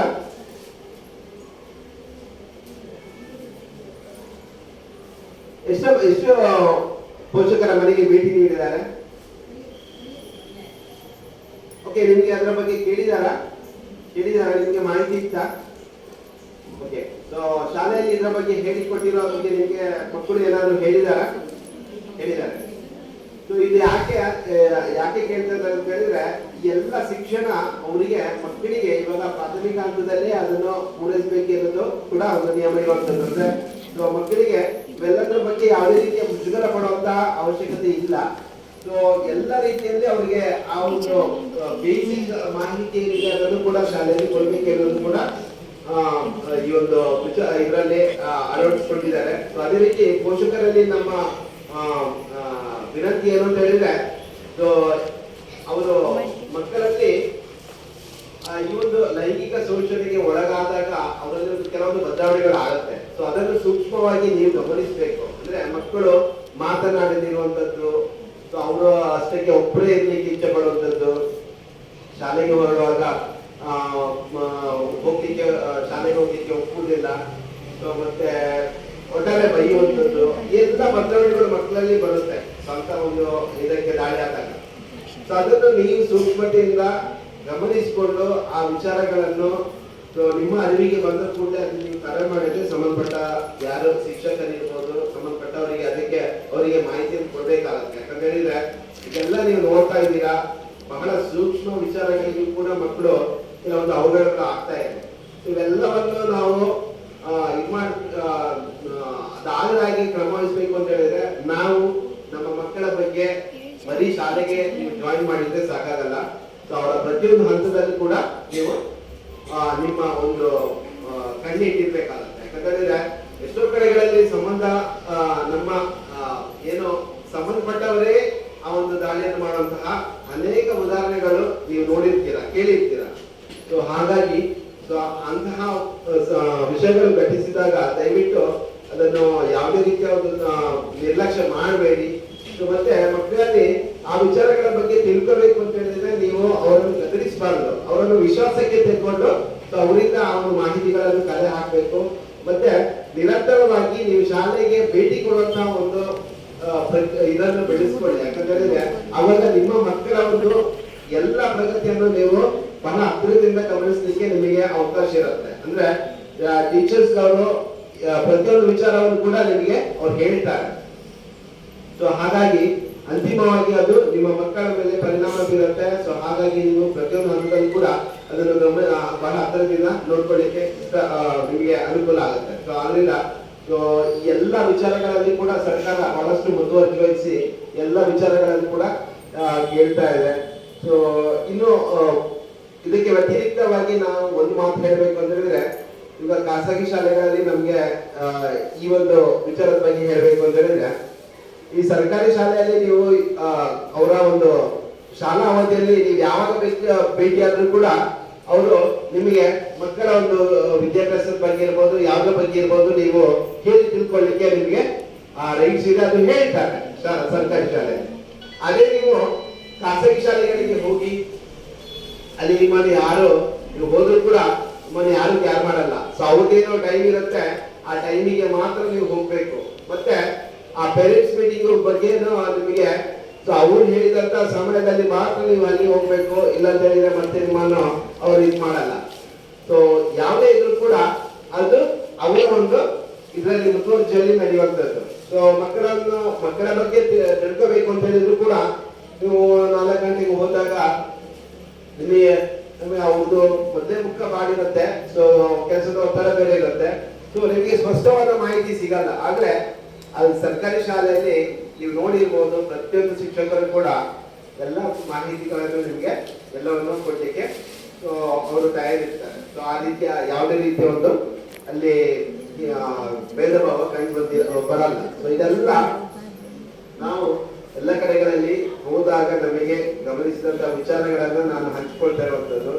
ಸೊ ಇನ್ನು ಸಾಮಾಜಿಕ ಪರಿಶೋಧನಾ ಪ್ರಕ್ರಿಯೆ ಬಗ್ಗೆ ಹೇಳಬೇಕು ಅಂತ ಹೇಳಿದ್ರೆ, ಇಲ್ಲಿ ಸಾಮಾಜಿಕವಾಗಿ ನಾವು ನಿಮ್ಮೊಡನೆ ಬೆರೆತು ಇಂತಹ ವರದಿಗಳನ್ನು ಮಾಡ್ಕೋಬೇಕಿದೆ. ಅಂದ್ರೆ ಈ ಸೋಷಿಯಲ್ ಆಡಿಟ್ ಅನ್ನೋ ಪದಕ್ಕೆ ಜನರಿಗೆ ಮಾಮೂಲಾಗಿ ಒಂದು ಆಡಿಟ್ ಪದದ ಬಗ್ಗೆ ಮಾತ್ರ ಗೊತ್ತಿರುತ್ತೆ. ಆ ಆಡಿಟ್ ಅನ್ನೋದು ಅವರ ಒಂದು ಕಲ್ಪನೆಯಲ್ಲಿ 4 ಗೋಡೆಗಳ ಮಧ್ಯೆ ನಡೆಯುವಂತ ಒಂದು ಪ್ರಕ್ರಿಯೆ ಅಂತ ತಿಳ್ಕೊಂಡಿರ್ತಾರೆ. ಆದ್ರೆ ಸಾಮಾಜಿಕ ಪರಿಶೋಧನೆ ಇದಕ್ಕೆ ಭಿನ್ನವಾಗಿದೆ. ಈಗ ಸಾಮಾಜಿಕ ಪರಿಶೋಧನೆ ಯಾವ ರೀತಿ ನಡೆಯುತ್ತೆ ಅಂತ ಹೇಳಿದ್ರೆ, ಇವಾಗ ಗ್ರಾಮ ಪಂಚಾಯತ್ ಅಲ್ಲಿ ನಿರಂತರವಾಗಿ ಮಹಾತ್ಮ ಗಾಂಧಿ ನರೇಗಾ ಯೋಜನೆ, ಹದಿನೈದು ಹಣಕಾಸು ಯೋಜನೆ ಒಂದು ಸಾಮಾಜಿಕ ಪರಿಶೋಧನೆ ಗ್ರಾಮ ಪಂಚಾಯತ್ ಮಟ್ಟದಲ್ಲಿ ನಿರಂತರವಾಗಿ ಆಗ್ತಾ ಇದೆ. ಸೊ ಇಲ್ಲಿ ಶಾಲೆಗಳಿಗೆ ಸಂಬಂಧಪಟ್ಟ ಹಾಗೆ ಹೊಸ ವಿಷಯಗಳು ಸೇರ್ಪಡೆ ಆದಾಗ ಅಲ್ಲಿ ಈ ಒಂದು ವಿಷಯ ಹೊಸದಾಗಿ ಕಂಡು ಬಂದಿರುತ್ತೆ. ಆದ್ರೆ ನಾವು ಪ್ರತಿಯೊಂದು ಹಂತದಲ್ಲಿ ಕೂಡ ಸಾಮಾಜಿಕವಾಗಿ ನಿಮ್ ಜೊತೆ ಬೆರೆದುಕೊಳ್ತೇವೆ.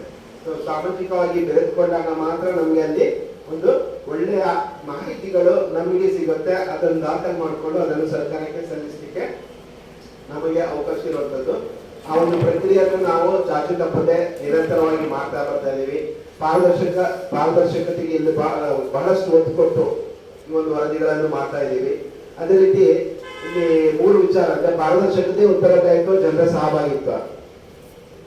ಉತ್ತರದಾಯಿತ್ವದ ಬಗ್ಗೆ ಹೇಳ್ಬೇಕು ಅಂತ ಹೇಳಿದ್ರೆ, ಶಾಲೆಯಲ್ಲಿ ಮಕ್ಕಳು ಈ ಕಲಿಯುವ ಹಂತದಲ್ಲಿ ಏನೆಲ್ಲ ಏನೇ ಸಮಸ್ಯೆ ಆದ್ರೂ ಕೂಡ ಅದಕ್ಕೆ ಶಾಲಾ ಮುಖ್ಯಸ್ಥರು ಅದಕ್ಕೆ ಜವಾಬ್ದಾರಿಯಾಗಿರ್ತಾರೆ. ಅವರು ಉತ್ತರದಾಯಿತ್ವವನ್ನು ಹೊಂದಿರ್ತಾರೆ. ಸೊ ಅವರಿಗೆ ನೀವು ಮುಖದ ಭೇಟಿ ಮಾಡಿಕೊಂಡು ನಿಮ್ಮ ಸಮಸ್ಯೆಗಳಿಗೆ ಉತ್ತರ ಕಂಡುಕೊಳ್ಳಿಕ್ಕೆ ಅವಕಾಶ ಇದೆ. ಇನ್ನು 3ನೇದು ಸಾರ್ವಜನಿಕರ ಭಾಗೀದಾರಿ. ಅಂದ್ರೆ ಇವತ್ತು ನೀವು ದೊಡ್ಡ ಸಂಖ್ಯೆಯಲ್ಲಿ ಬಂದಿದ್ದೀರಾ. ಸೊ ಬರದೇ ಇದ್ರೆ ಈ ಒಂದು ಯೋಜನೆ ಇದೆ ಅನ್ನೋದ್ರ ಬಗ್ಗೆ ನಿಮ್ಗೇನೆ ಮಾಹಿತಿ ಇರಲ್ಲ.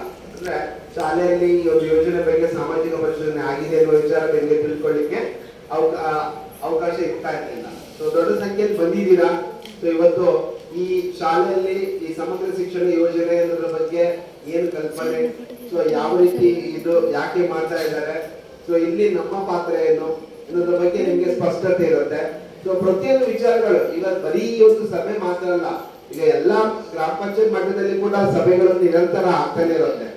ಸೊ ಏನಾಗುತ್ತೆ, ಆ ಸಭೆಗಳು ನಮಗೆ ಸಂಬಂಧಪಟ್ಟದಲ್ಲ ಅನ್ನೋ ವಿಚಾರ ನಮ್ಮಲ್ಲಿ ಇರುತ್ತೆ. ಬಟ್ ಅದು ತಪ್ಪು. ಸೊ ಪ್ರತಿಯೊಬ್ಬ ಗ್ರಾಮಸ್ಥರು ಕೂಡ ಆ ಒಂದು ಸಭೆಯಲ್ಲಿ ಭಾಗವಹಿಸಿದಾಗ ಮಾತ್ರ ಅವರು ಅವರ ಜವಾಬ್ದಾರಿಯನ್ನು ನಿರ್ವಹಿಸಿದ ಹಾಗೆ ಆಗುತ್ತೆ. ಅಂದ್ರೆ ಈಗ ವಾರ್ಡ್ ಸಭೆಗಳಿರ್ಬೋದು ಅಥವಾ ಗ್ರಾಮ ಸಭೆಗಳಿರ್ಬೋದು. ಗ್ರಾಮ ಸಭೆಗಳಿಗೆ ಬರ್ಲಿಕ್ಕೆ ಆಗಲ್ಲ ಅಂತ ವಾರ್ಡ್ ಸಭೆಗಳನ್ನ ಆಯೋಜನೆ ಮಾಡ್ತಾರೆ. ಅಲ್ಲಿ ನಿಮ್ಮ ವಾರ್ಡ್ಗಳಿಗೆ ಸಂಬಂಧಪಟ್ಟ ಹಾಗೆ ನಿಮ್ಮ ಸಮಸ್ಯೆಗಳನ್ನು ಅಲ್ಲಿ ಹೇಳಲಿಕ್ಕೆ ಒಂದು ವೇದಿಕೆಯನ್ನಾಗಿ ಕಲ್ಪಿಸಿರ್ತಾರೆ. ಆದ್ರೆ ಇವತ್ತಿನ ಸನ್ನಿವೇಶದಲ್ಲಿ ವಾರ್ಡ್ ಸಭೆಗೂ ಜನ ಇಲ್ಲ, ಗ್ರಾಮ ಸಭೆಗೂ ಜನ ಇಲ್ಲ.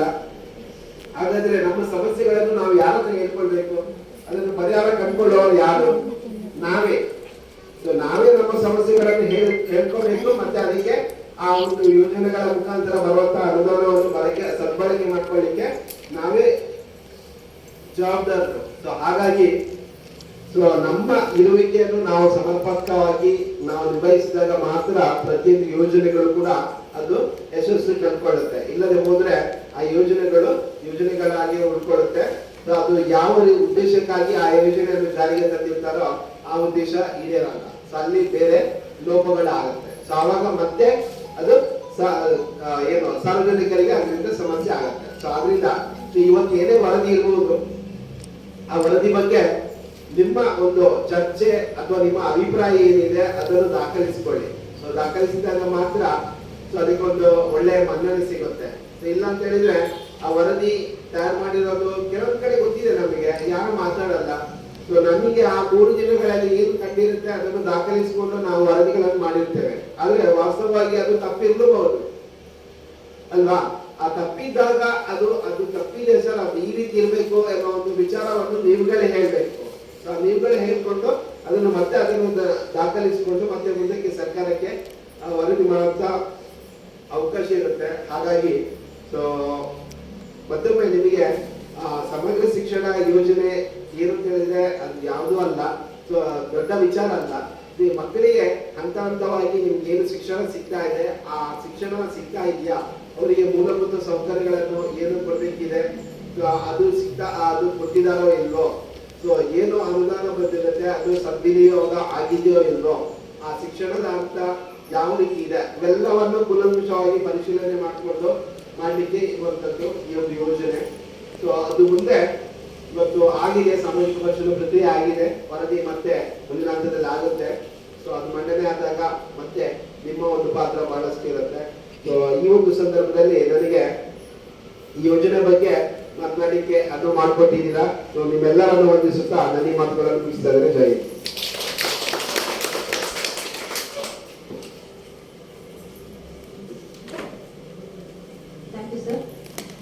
ಇದೀಗ ನಮ್ಮ ಈ ಕಾರ್ಯಕ್ರಮಕ್ಕೆ ಆಗಮಿಸಿರುವ ನಮ್ಮ ಗ್ರಾಮ ಪಂಚಾಯತ್ ಅಧ್ಯಕ್ಷರಾದ ಶ್ರೀಯುತ ರಾಜವರ್ಮಾಚಾರ್ಯ ಇವರಿಗೆ ನಮ್ಮ ಶಿಕ್ಷಕಿಯಾದ ಶ್ರೀಮತಿ ಪ್ರೇಮ ಮೇಡಮ್ ಇವರು ಹೂವನ್ನು ನೀಡಿ ಸ್ವಾಗತಿಸಬೇಕಾಗಿ ಕೇಳ್ಕೊಳ್ಳಿ.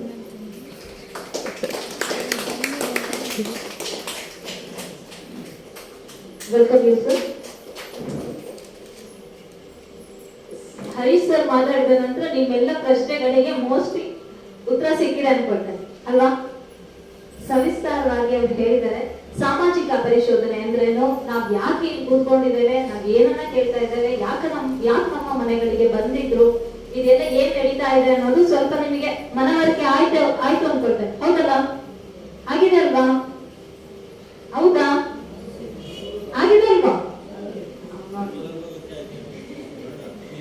ಇನ್ನೊಂದು ಇದೆ, ಇನ್ನೊಂದು ಹೀಗೆ really sir, government schools are not least compared to the private schools ಅಂತ ನಾನು ಹೇಳಿಕ್ಕೆ ಇಷ್ಟಪಡ್ತೇನೆ. The qualitative education is only in government schools because ಇಲ್ಲಿರ್ತಕ್ಕಂಥ ಶಿಕ್ಷಕರಿರ್ಬೋದು ಗುಣಾತ್ಮಕ ಶಿಕ್ಷಣವನ್ನೇ ನೀಡ್ತಾ ಇದ್ದಾರೆ. ಆ ವಿದ್ಯಾರ್ಥಿಗಳ ಸರ್ವತೋಮುಖ ಬೆಳವಣಿಗೆಗೆ ಸಹಕಾರಿಯಾದಂತಹ ಉತ್ತಮ ಸ್ಥಳ ಅಂದ್ರೆ ಸರ್ಕಾರಿ ಶಾಲೆ. ಅದರಲ್ಲೂ ನಮ್ಮ ಶಾಲೆ ಅಂದ್ರೆ ನಿಜವಾಗ್ಲೂ ಉತ್ತಮ ಶಾಲೆ ಅಂತ ನಾನು ಹೇಳಲಿಕ್ಕೆ ಇಷ್ಟಪಡ್ತೇನೆ. ಹಾಗೂ ಇಷ್ಟೆಲ್ಲ ಮಾಹಿತಿಯೊಂದಿಗೆ ಶಾಲೆಯು ಒಂದು ಸಮಾಜದ ಅವಿಭಾಜ್ಯ ಅಂಗ.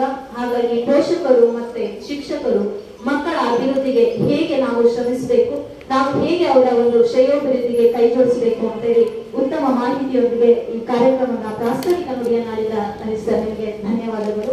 Thank you sir. ಇದೀಗ ಸಮಗ್ರ ಶಿಕ್ಷಣ ಕರ್ನಾಟಕ ಯೋಜನೆಯ ಸಾಮಾಜಿಕ ಪರಿಶೋಧನಾ ವರದಿ ಮಂಡನೆ. ಈ ವರದಿಯನ್ನು ಮಂಡಿಸಲಿದ್ದಾರೆ ಸಂಪನ್ಮೂಲ ವ್ಯಕ್ತಿಗಳಾದ ಶ್ರೀಮತಿ ಶ್ವೇತಾ ಜೈನ್ ಪ್ಲೀಸ್ ಮೇಡಮ್.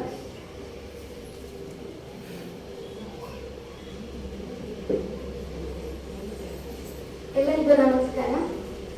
ಸರ್ಕಾರಿ ಉನ್ನತೀಕರಿಸಿದ ಪ್ರಾಥಮಿಕ ಶಾಲೆ ನಾರಾವಿ, ಬೆಳ್ತಂಗಡಿ ತಾಲೂಕು. ಇಲ್ಲಿ ಸಮಗ್ರ ಶಿಕ್ಷಣ ಕರ್ನಾಟಕ ಯೋಜನೆಯ ಸಾಮಾಜಿಕ ಪರಿಶೋಧನಾ ಗ್ರಾಮ ಸಭಾ ನಡವಳಿಕೆಗಳು ವರದಿಯ ಸಾರಾಂಶ. ವಿದ್ಯಾರ್ಥಿಗಳ ದಾಖಲಾತಿಗಳ ಕುರಿತು 22-23ನೇ ಶೈಕ್ಷಣಿಕ ಸಾಲಿನಲ್ಲಿ ಒಟ್ಟು 205 ಮಕ್ಕಳು ದಾಖಲಾಗಿದ್ದು, ವಿದ್ಯಾರ್ಥಿಗಳ ದಾಖಲಾತಿ ಮುಂದಿನಂತಿವೆ. 1ನೇ ತರಗತಿಯಿಂದ 8ನೇ ತರಗತಿ.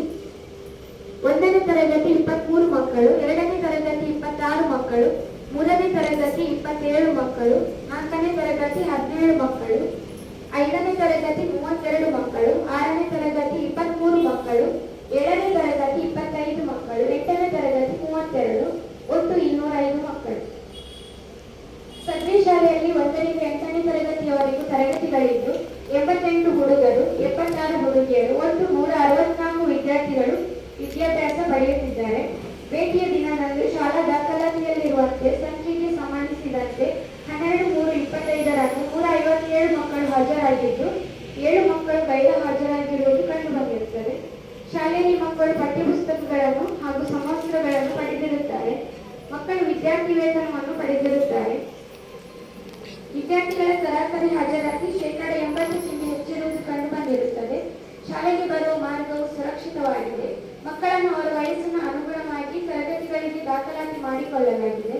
ಸೂಕ್ತ ದಾಖಲಾತಿಗಳಿಲ್ಲದ ಕಾರಣ ಶಾಲಾ ದಾಖಲಾತಿಯನ್ನು ನಿರಾಕರಿಸಿದ ಪ್ರಕರಣಗಳು ಕಂಡುಬಂದಿರುವುದಿಲ್ಲ.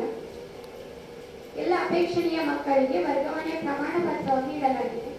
ಸೆಪ್ಟೆಂಬರ್ 2017ರಿಂದ ಸೆಪ್ಟೆಂಬರ್ 21ರವರೆಗೂ ಜನಿಸಿದ ಮಕ್ಕಳ ಸಂಖ್ಯೆ 52. ಎಲ್ಲ ಮಕ್ಕಳು ಶಾಲೆಗೆ ದಾಖಲಾಗಿ ಶಿಕ್ಷಣ ಪಡೆಯುತ್ತಿದ್ದಾರೆ. ಯಾವುದೇ ಮಕ್ಕಳು ಶಾಲೆಯಿಂದ ಹೊರಗುಳಿದ ಪ್ರಕರಣ ಕಂಡು ಬಂದಿಲ್ಲ. ಮಕ್ಕಳನ್ನು ಯಾವುದೇ ಲೈಂಗಿಕ ಕಿರುಕುಳಕ್ಕೆ ಒಳಪಡಿಸದೆ ಉತ್ತಮ ರೀತಿಯಲ್ಲಿ ನಡೆಸಿಕೊಳ್ಳುತ್ತಿರುವುದು ಕಂಡುಬಂದಿದೆ. ಯಾವುದೇ ಗುರುತಿಸಲ್ಪಟ್ಟ ವಿಶೇಷ ಅಗತ್ಯವುಳ್ಳ 3 ಮಕ್ಕಳು ಶಾಲೆಯಲ್ಲಿ ದಾಖಲಾಗಿರುತ್ತಾರೆ. ಶಿಕ್ಷಕರಿಗೆ ಸಂಬಂಧಿಸಿರುವುದು 22-23ನೇ ಸಾಲಿನಲ್ಲಿ 6 ಶಿಕ್ಷಕರು, 1 ಪ್ರಭಾರ ಮುಖ್ಯ ಶಿಕ್ಷಕರು ಹಾಗೂ 5 ಸಹ ಶಿಕ್ಷಕರು ಕಾರ್ಯನಿರ್ವಹಿಸುತ್ತಿದ್ದರು. ಕಲಾ ಶಿಕ್ಷಣಕ್ಕೆ, ವೃತ್ತಿ ಶಿಕ್ಷಣಕ್ಕೆ ಅರೆಕಾಲಿಕ ಬೋಧಕರನ್ನು ಶಾಲೆಗೆ ನೇಮಕ ಮಾಡಿಲ್ಲ. ಶಿಕ್ಷಕರು ನಿಯಮಿತವಾಗಿ ಶಾಲೆಗೆ ಹಾಜರಾಗುತ್ತಾರೆ. ಶಿಕ್ಷಕರು ನಿಯತಕಾಲಿಕವಾಗಿ ಪೋಷಕರನ್ನು ಭೇಟಿ ಮಾಡಿ ಮಕ್ಕಳ ಹಾಜರಾತಿ, ಸಾಮರ್ಥ್ಯ ಹಾಗೂ ಕಲಿಕಾ ಪ್ರಗತಿಗಳ ಬಗ್ಗೆ ವಿಚಾರಿಸುತ್ತಾರೆ. ಪೂರ್ಣಾವಧಿಯ ಮುಖ್ಯ ಶಿಕ್ಷಕರನ್ನು ಶಾಲೆಯಲ್ಲಿ ನೇಮಕ ಮಾಡಿರುವುದಿಲ್ಲ. ಶಿಕ್ಷಕರು ತರಗತಿ ಬೋಧನೆಯಲ್ಲಿ ಉತ್ತಮ ರೀತಿಯಲ್ಲಿ ತೊಡಗಿಸಿಕೊಳ್ಳುತ್ತಾರೆ. ಶಿಕ್ಷಕರು ಬೋಧನಾ ಕಾರ್ಯವನ್ನು ಹೊರತುಪಡಿಸಿ ವಿಪತ್ತು ಪರಿಹಾರ, ಚುನಾವಣೆ, ಗಣತಿ ಕಾರ್ಯದಲ್ಲಿ ತೊಡಗಿಸಿಕೊಳ್ಳುತ್ತಾರೆ. ಶಾಲೆಯಲ್ಲಿರುವ ಎಲ್ಲ ಶಿಕ್ಷಕರು ತರಬೇತಿಯನ್ನು ಪಡೆದಿರುತ್ತಾರೆ. ಶಿಕ್ಷಕರು ಮತ್ತು ಮಕ್ಕಳ ಒಡನಾಟ ಉತ್ತಮವಾಗಿದೆ. ಶಿಕ್ಷಕರು ಉತ್ತಮ ರೀತಿಯಲ್ಲಿ ಕಾರ್ಯನಿರ್ವಹಿಸುವುದು ಕಂಡುಬಂದಿರುತ್ತದೆ. ಆಡಳಿತ ಮತ್ತು ಹಣಕಾಸಿಗೆ ಸಂಬಂಧಿಸಿದಂತೆ ಹಿರಿಯ ಪ್ರಾಥಮಿಕ ಶಾಲೆಯಲ್ಲಿ ವರ್ಷಕ್ಕೆ 250 ಕೆಲಸದ ದಿನಗಳಿವೆ. ಮಕ್ಕಳ ಮ್ಯಾಪಿಂಗ್ ಹಾಗೂ ಜಾಡಿ ಹಿಡುವ ಕಾರ್ಯಗಳನ್ನು ಮಾಡಲಾಗಿದೆ. ಪ್ರವೇಶಾರ್ಜಿ ಶುಲ್ಕ, ಕ್ಯಾಪಿಟೇಷನ್ ಶುಲ್ಕ, ಬೋಧನಾ ಶುಲ್ಕವನ್ನು ಪಡೆದಿರುವುದಿಲ್ಲ. ಶಾಲಾ ಅಭಿವೃದ್ಧಿ ಮತ್ತು ಮೇಲುಸ್ತುವಾರಿ ಸಮಿತಿಯನ್ನು ರಚಿಸಲಾಗಿದೆ. ಎಸ್ಟಿಎಂಸಿಯ ಸದಸ್ಯರಲ್ಲಿ ಅರ್ಧದಷ್ಟು ಮಹಿಳೆಯರಾಗಿದ್ದಾರೆ. ಎಸ್ಟಿಎಂಸಿಯ ಸದಸ್ಯರಲ್ಲಿ 3/4 ಸದಸ್ಯರು ಶಾಲೆಯಲ್ಲಿ ವ್ಯಾಸಂಗ ಮಾಡುತ್ತಿರುವ ಮಕ್ಕಳ ಪೋಷಕರಾಗಿದ್ದಾರೆ. ಪ್ರತಿ ತಿಂಗಳು ಎಸ್ಟಿಎಂಸಿ ಸಭೆಗಳು ನಡೆಯುತ್ತವೆ. ಎಸ್ಟಿಎಂಸಿಯ ಸದಸ್ಯರಿಗೆ ಅವರು ಎಸ್ಟಿಎಂಸಿಯ ಸದಸ್ಯರನ್ನು ಅರಿವು ಇದೆ. 22-23 ಸಾಲಿನಲ್ಲಿ ಕ್ಷೇತ್ರ ಶಿಕ್ಷಣಾಧಿಕಾರಿಗಳು 1 ಬಾರಿ, ಕ್ಷೇತ್ರ ಸಮನ್ವಯ ಅಧಿಕಾರಿಗಳು 1 ಬಾರಿ, ಕ್ಲಸ್ಟರ್ ಸಂಪನ್ಮೂಲ ವ್ಯಕ್ತಿಯು 1 ಬಾರಿ ಶಾಲೆಗೆ ಭೇಟಿ ನೀಡಿರುತ್ತಾರೆ. ಕ್ರೀಡಾ ಹಾಗೂ ಗ್ರಂಥಾಲಯಕ್ಕೆ 22-23ರಲ್ಲಿ ಅನುದಾನ ಬಂದಿರುವುದಿಲ್ಲ. ಶಾಲೆಗೆ ಅನುದಾನದ ಬಿಡುಗಡೆಯಾದ ವಿವರ ಮತ್ತು ಬಳಕೆಯಾದ ವಿವರ. ಆರಂಭಿಕ ಶುಲ್ಕ 15,091. ಅನುದಾನ 10/8/22 ಕುಡಿಯುವ ನೀರು ಹಾಗೂ ಶೌಚಾಲಯ ನಿರ್ವಹಣೆಗಾಗಿ 4,000. 21/9/22 ಶೂ ಸಾಕ್ಸ್ ಅನುದಾನ 55,930. 2/2/23 ಶಾಲಾ ಅನುದಾನ 7,500. 16/2/23 ಕುಡಿಯುವ ನೀರು ಹಾಗೂ ಶೌಚಾಲಯ ನಿರ್ವಹಣೆ 4,000. 28/3/23 ಬಿಇಒ ಕಚೇರಿ 3,350. 28/3/23 ಬಿಇಒ ಕಚೇರಿಗಾಗಿ 2,100. ಒಟ್ಟು 76,880. ಬಡ್ಡಿ ಜಮೆ 25/6/22 102. 25/9/22 138. 25/12/22 363 119 ಒಟ್ಟು 726. ಖರ್ಚು 7/4/22 bank charge 59, 23/12/22 shoe socks box 55,930, 3/12/22 ಕುಡಿಯುವ ನೀರು ಹಾಗೂ ಶೌಚಾಲಯದ ಖರ್ಚು 4,000, 22/23 ಶಾಲಾ ಅನುದಾನದ ಬಾಕಿ 7,500, 6/3/23 ಕುಡಿಯುವ ನೀರು ಹಾಗೂ ಶೌಚಾಲಯದ ನಿರ್ವಹಣೆ 4,000, 18/3/23 ಬಿಇಒ ಬಿಆರ್ಸಿಗೆ ಸರ್ವ ಶಿಕ್ಷಣ ಅಭಿಯಾನ ಬಡ್ಡಿಯ ಬಾಕಿ 793, ಒಟ್ಟು 72,282. ಅಂತಿಮ ಶುಲ್ಕ 20,415 as per cash book and passbook. ಸುರಕ್ಷತೆ ಮತ್ತು ಭದ್ರತೆಗೆ ಸಂಬಂಧಿಸಿದಂತೆ ಶಾಲಾ ಸುರಕ್ಷಾ ಸಮಿತಿಯನ್ನು ಶಾಲೆಯಲ್ಲಿ ರಚಿಸಲಾಗಿದೆ. ರಾಷ್ಟ್ರೀಯ ವಿಪತ್ತು ನಿರ್ವಹಣಾ ಪ್ರಾಧಿಕಾರವು ಶಾಲಾ ಸುರಕ್ಷತೆ ಮತ್ತು ತುರ್ತು ಪರಿಸ್ಥಿತಿಯ ಸಿದ್ಧತೆಯ ಬಗ್ಗೆ ನೀಡಿರುವ ಮಾರ್ಗಸೂಚಿಗಳನ್ನು ಕಾರ್ಯಗತಗೊಳಿಸಲಾಗಿದೆ. ಶಾಲೆಯಲ್ಲಿ ಪೋಷಕರು ಶಾಲಾ ಸುರಕ್ಷತೆಗೆ ಸಂಬಂಧಿಸಿದಂತೆ ತಿಳಿಸಲು ಸಲಹಾ ಪೆಟ್ಟಿಗೆ, ಪ್ರಶ್ನೆ ಪೆಟ್ಟಿಗೆ, ದೂರು ಪೆಟ್ಟಿಗೆ ಇದೆ. ಶಾಲಾ ಸುರಕ್ಷಾ ಪ್ರತಿಜ್ಞೆಯನ್ನು ಶಾಲಾ ಆವರಣದ ಪ್ರಧಾನ ಸ್ಥಳದಲ್ಲಿ ಪ್ರದರ್ಶಿಸಲಾಗಿದೆ. ಶಾಲೆಯಲ್ಲಿ ಅವಶ್ಯವಿರುವ ಔಷಧಿಗಳು, ಪ್ರಥಮ ಚಿಕಿತ್ಸೆ ಪೆಟ್ಟಿಗೆಗಳು ಇವೆ. ಶಾಲೆಗೆ ಸಂಬಂಧಿಸಿರುವುದು ಎಲ್ಲ ಹವಾಮಾನದಿಂದ ಸುರಕ್ಷಿತವಾದ ಶಾಲಾ ಕಟ್ಟಡ ಇದೆ. ಶಾಲೆಯಲ್ಲಿ ಸಾಕಷ್ಟು ತರಗತಿ ಕೊಠಡಿಗಳಿವೆ. ಶಿಕ್ಷಕರು ಹಾಗೂ ಮುಖ್ಯ ಶಿಕ್ಷಕರ ಕೊಠಡಿ ಒಂದೇ ಆಗಿದೆ. ಬಾಲಕ ಬಾಲಕಿಯರಿಗೆ ಸಾಕಷ್ಟು ಶೌಚಾಲಯದ ವ್ಯವಸ್ಥೆ ಇದೆ ಹಾಗೂ ನೀರಿನ ವ್ಯವಸ್ಥೆ ಇದೆ, ಬಳಕೆಗೆ ಯೋಗ್ಯವಾಗಿದೆ. ಶಾಲೆಯಲ್ಲಿ ಸಾಕಷ್ಟು ಪ್ರಮಾಣದಲ್ಲಿ ನೀರಿನ ಸೌಲಭ್ಯವಿದೆ. ಕುಡಿಯುವ ನೀರಿನ ಗುಣಮಟ್ಟ ಉತ್ತಮವಾಗಿದೆ. ಶಾಲೆಗೆ ವಿದ್ಯುತ್ ಸಂಪರ್ಕವಿದ್ದು ಎಲ್ಲ ಕೊಠಡಿಗಳಲ್ಲಿ ವಿದ್ಯುತ್ ಕಾರ್ಯನಿರ್ವಹಿಸುತ್ತದೆ. ಶಾಲಾ ಆವರಣದಲ್ಲಿ ಸುತ್ತಲೂ ಕಾಂಪೌಂಡ್ ಗೋಡೆ ಇದೆ. ಆವರಣದಲ್ಲಿ ಆಟದ ಮೈದಾನವಿದೆ. ಶಾಲೆಯು ಗ್ರಂಥಾಲಯವನ್ನು ಹೊಂದಿದೆ. ಶಾಲಾ ಗ್ರಂಥಾಲಯದಲ್ಲಿ ದಿನಪತ್ರಿಕೆಗಳು, ನಿಯತಕಾಲಿಕೆಗಳು, ಎಲ್ಲಾ ವಿಷಯಗಳ ಪುಸ್ತಕಗಳಿವೆ. ಕಥೆ ಪುಸ್ತಕಗಳು ಇವೆ. ಕ್ರೀಡಾ ಸಾಮಗ್ರಿಗಳು ಶಾಲೆಯಲ್ಲಿ ಇವೆ. ಡಿಜಿಟಲ್ ಮೂಲಸೌಕರ್ಯಗಳನ್ನು 22-23ನೇ ಸಾಲಿನಲ್ಲಿ ಪಡೆದಿರುತ್ತಾರೆ. ಬ್ಯಾಗ್ ರಹಿತ ದಿನವನ್ನು ಪ್ರತಿ ತಿಂಗಳ 3ನೇ ಶನಿವಾರ ಸಂಭ್ರಮ ಶನಿವಾರ ಎಂದು ಆಚರಿಸುತ್ತಿರುತ್ತಾರೆ. ವಿಜ್ಞಾನ ಮತ್ತು ಗಣಿತ ಕಿಟ್ಗಳು ಲಭ್ಯವಿದೆ. ತರಗತಿಗಳಲ್ಲಿ ಬಳಸಲಾಗುತ್ತಿದೆ. ಶಾಲೆಯಲ್ಲಿ ಘನತ್ಯಾಜ್ಯವನ್ನು ಪಂಚಾಯತ್ ವತಿಯಿಂದ ವಿಲೇವಾರಿ ಮಾಡುತ್ತಾರೆ. ಬೃಹತ್ ತ್ಯಾಜ್ಯವನ್ನು ಇಂಗುಗುಂಡಿಗಳ ಮೂಲಕ ಸುರಕ್ಷಿತವಾಗಿ ವಿಲೇವಾರಿ ಮಾಡುತ್ತಾರೆ. 22-23ನೇ ಸಾಲಿನಲ್ಲಿ ಪಂಚಾಯತ್ ವತಿಯಿಂದ ನರೇಗಾ ಯೋಜನೆಯಡಿ ಆವರಣ ಗೋಡೆಯನ್ನು ಪಡೆದಿರುತ್ತಾರೆ. ಧನ್ಯವಾದ.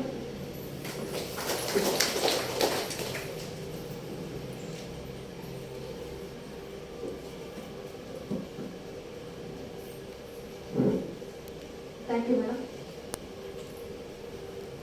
ಈಗ ಮಂಡಿಸಿದ ಸಮಗ್ರ ನಿಮ್ಮ ಸಾಮಾಜಿಕ ಪರಿಶೋಧನಾ ವರದಿಯ ಬಗ್ಗೆ ಏನಾದರೂ ಚರ್ಚೆಗಳಿದ್ರೆ ಚರ್ಚೆಯನ್ನು ಮುಂದುವರಿಸಬಹುದು.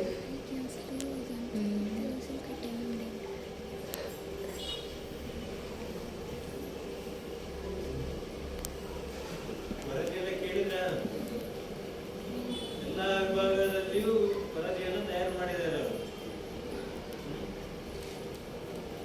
ಅಲ್ವಾ? ಶಾಲಾ ಭೌತಿಕ, ಮಕ್ಕಳ ಬೌದ್ಧಿಕ, ನಿಮ್ಮ ಜೊತೆಗೆ ಅವರು ನಿಮ್ಮನ್ನು ಭೇಟಿ ಮಾಡಿ ಕೇಳಿದಂಥ ವಿಚಾರಗಳು, ಮತ್ತೆ ಆ 22-23ನೇ ವರ್ಷದಲ್ಲಿ ಎಷ್ಟು ಜನ ಅಧ್ಯಾಪಕರು ಮೊತ್ತ ಶಾಲೆಗೆ ಬಂದಿದ್ದೀರಾ, ನಮ್ಮ ಮೊತ್ತಗಳು ಯಾವ್ಯಾವುದಕ್ಕೆ ಖರ್ಚಾಗಿದೆ ನಾನು ಓದಿದ್ರೆ ಈಗ ಇದರಲ್ಲಿ ಏನಾದ್ರು ಕೇಳಿಕೊಂಡ ಯಾವುದೇ ವಿಚಾರ ವಿಚಾರ ಕೆಲವು ಸಣ್ಣ ಮುಂದೆ ಯಾವುದೇ 70,000 ಇವನ್ ಉದ್ಯೋಗ ಅಂತ ಹೇಳಿ ನಮ್ಮ ಬೇರೆ ಇದರಲ್ಲಿ ಗೇಟು ಈ ವರ್ಷದಲ್ಲಿ ಖರ್ಚಾಗಿದೆ. 22-23ರ ಸಾಲಿನಲ್ಲಿ ಉದ್ಯೋಗ ಕೆಲಸ ಮಾಡಿಕೊಂಡು ಟ್ರೈ ಮಾಡ್ಬಿಡೋಣ ರಿಪೋರ್ಟ್ ಹಾಕ್ಲೇ ತೂಕ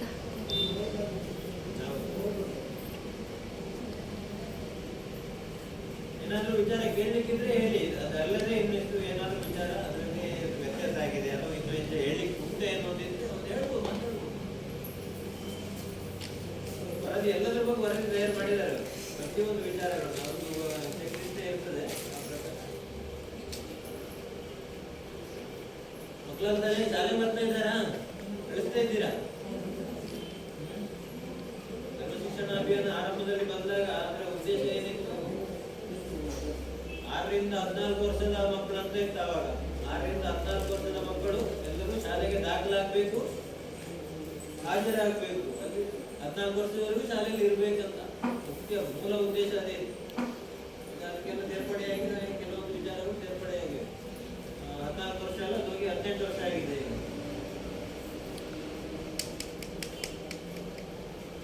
ಮಕ್ಕಳೆಲ್ಲ ಈಗ 18 ವರ್ಷದವರೆಗೆ ಶಾಲೆಗೆ ಹೋಗ್ತಾರ ಅಥವಾ ಬೇರೆ ಕಡೆ ಕೆಲಸಕ್ಕೆ ಹೋಗ್ತಾರ?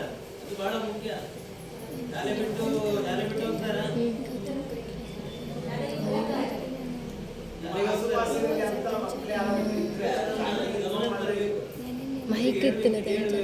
ಶಾಲೆಗೆ ಹೋಗಿ ನಾವೆಲ್ಲ ನೋಡಿ ಕೆಲವರು ಉದಾಹರಣೆ ಕೊಡ್ಬೇಕು. ಶಾಲೆಗೆ ಹೋಗಿ ಏನಾಗಿದೆ ನಾವು ನೋಡಿ, ಒಂದೇನೋ ಒಂದು ಪತ್ರ ಬಂದ್ರು ಮತ್ತೆ ಎಲ್ಲ ಒಂದು ಚೀಟಿ ಇದ್ರು ಓದಿಗೆ ಆಗೋದಿಲ್ಲ ನಮಗೆ ಅಂತ ಹೇಳ್ಬೇಕು. ಗಮನಿಸ್ಬೇಕು. ಹತ್ತಿರದವ್ರು ಹೇಳಿದಾಗ ಅವರಿಗೆ ಒಂದು ರೀತಿ ಪ್ರೇರಣೆ ಆಗ್ತದೆ.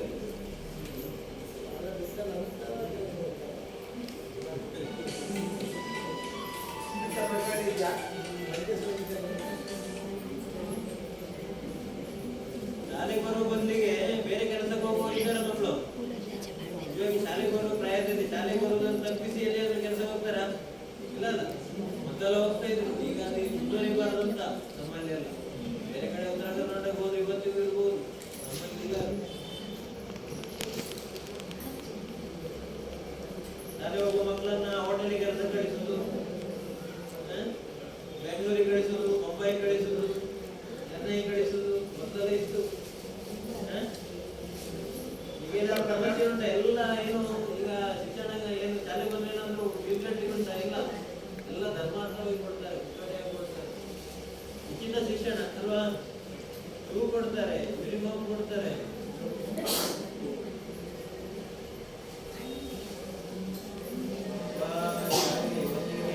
ನನ್ನ ಮಕ್ಕಳಿಗೆ ಹೋಟೆಲ್ ನೋಡ್ಲಿಕ್ಕೆ ನನ್ನ ಮಕ್ಕಳಿಂದ ದೊಡ್ಡವರೇ ಹೋಟೆಲ್ ಕೆಲಸ ಸಿಗುದಿಲ್ಲ. ಬಹಳ ಬದಲಾವಣೆ ಆಗಿದೆ.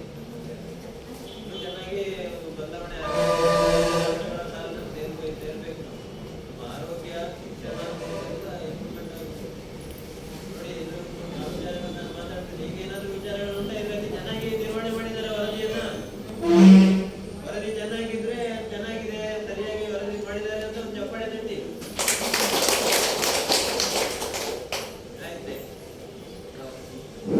ಶ್ವೇತಾ ಮೇಡಮ್ ಅವರ ವರದಿ ಎಷ್ಟು ಚೆನ್ನಾಗಿದೆ ಅಂತೇಳಿ ಈ ಕ್ಲಾಪ್ ಮೂಲಕ ಗೊತ್ತಾಗ್ತಾ ಇದೆ. ನಿಮ್ಮ ಸುದೀರ್ಘ ಹಾಗೂ ನಿರಂತರ ವರದಿಗೆ ಧನ್ಯವಾದಗಳು ಮೇಡಮ್. ನಮ್ಮ ಈ ಕಾರ್ಯಕ್ರಮದ ಮುಖ್ಯ ಅತಿಥಿ ಹಾಗೂ ನಮ್ಮ ಶಾಲಾ ಅಭಿವೃದ್ಧಿ ಮತ್ತು ಮೇಲುಸ್ತುವಾರಿ ಸಮಿತಿಯ ಉಪಾಧ್ಯಕ್ಷರಾದ ಶ್ರೀಮತಿ ಜ್ಯೋತಿಕಾ ಇವರು ಕಾರ್ಯಕ್ರಮ ಕುರಿತು ತಮ್ಮ ನುಡಿಗಳನ್ನು. ಇವಾಗ ಗೊತ್ತಿದೆ ನಮ್ಮ ಊರಿನಲ್ಲಿ ಒಂದು ವಿಶೇಷತೆ ಏನು, ಸಂಕ್ರಮಣ ಇದೆ, ಅದ್ರ ಜೊತೆಗೆ ನವರಾತ್ರಿ ಭಜನೆ ಕೂಡ ಇದೆ, ಜಾತ್ರೆ ಸ್ಟಾರ್ಟ್ ಆಯ್ತು. ಸೊ ಅಧ್ಯಕ್ಷರು ನಮ್ಮ ಗ್ರಾಮ ಪಂಚಾಯತ್ ಅಧ್ಯಕ್ಷರು ಅಂತ ಒಂದು ಬಿಸಿ ಶೆಡ್ಯೂಲ್ ಅಲ್ಲೂ ಕೂಡ ಈಗ ಬಂದಿದ್ದಾರೆ. ಈ ಕಾರ್ಯಕ್ರಮದ ಯಶಸ್ಸಿಗೆ ತುಂಬಾ ಮುಖ್ಯವಾಗಿ ನಿಂತು ಅವರು ಬೆಂಬಲವನ್ನ ನೀಡಿದ್ದಾರೆ. ಅವರಿಗೆ ಶಾಲಾ ಪರವಾಗಿ ಧನ್ಯವಾದಗಳನ್ನ ಸಮರ್ಪಿಸ್ತೇನೆ. Thank you sir.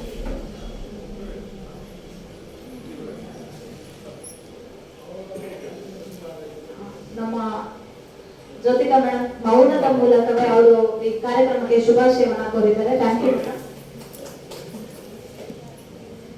ಸಾಮಾಜಿಕ ಪರಿಶೋಧನೆಯ ಪೋಷಕರ ಸಭೆ ಈ ಕಾರ್ಯಕ್ರಮದ ಅಧ್ಯಕ್ಷ ಸ್ಥಾನ ವಹಿಸಿಕೊಂಡಿರುವ ನಮ್ಮ ನಾರಾವಿ ಗ್ರಾಮ ಪಂಚಾಯತ್ನ ಅಭಿವೃದ್ಧಿ ಅಧಿಕಾರಿಯಾಗಿರುವ ಶ್ರೀಯುತ ಸುಧಾಕರ್ ಸರ್ ಇವರು ತಮ್ಮ ಅಧ್ಯಕ್ಷೀಯ ನುಡಿಗಳನ್ನು ಆಡಬೇಕಾಗಿ ಕೇಳಿಕೊಳ್ಳುತ್ತಾರೆ. ಪ್ಲೀಸ್.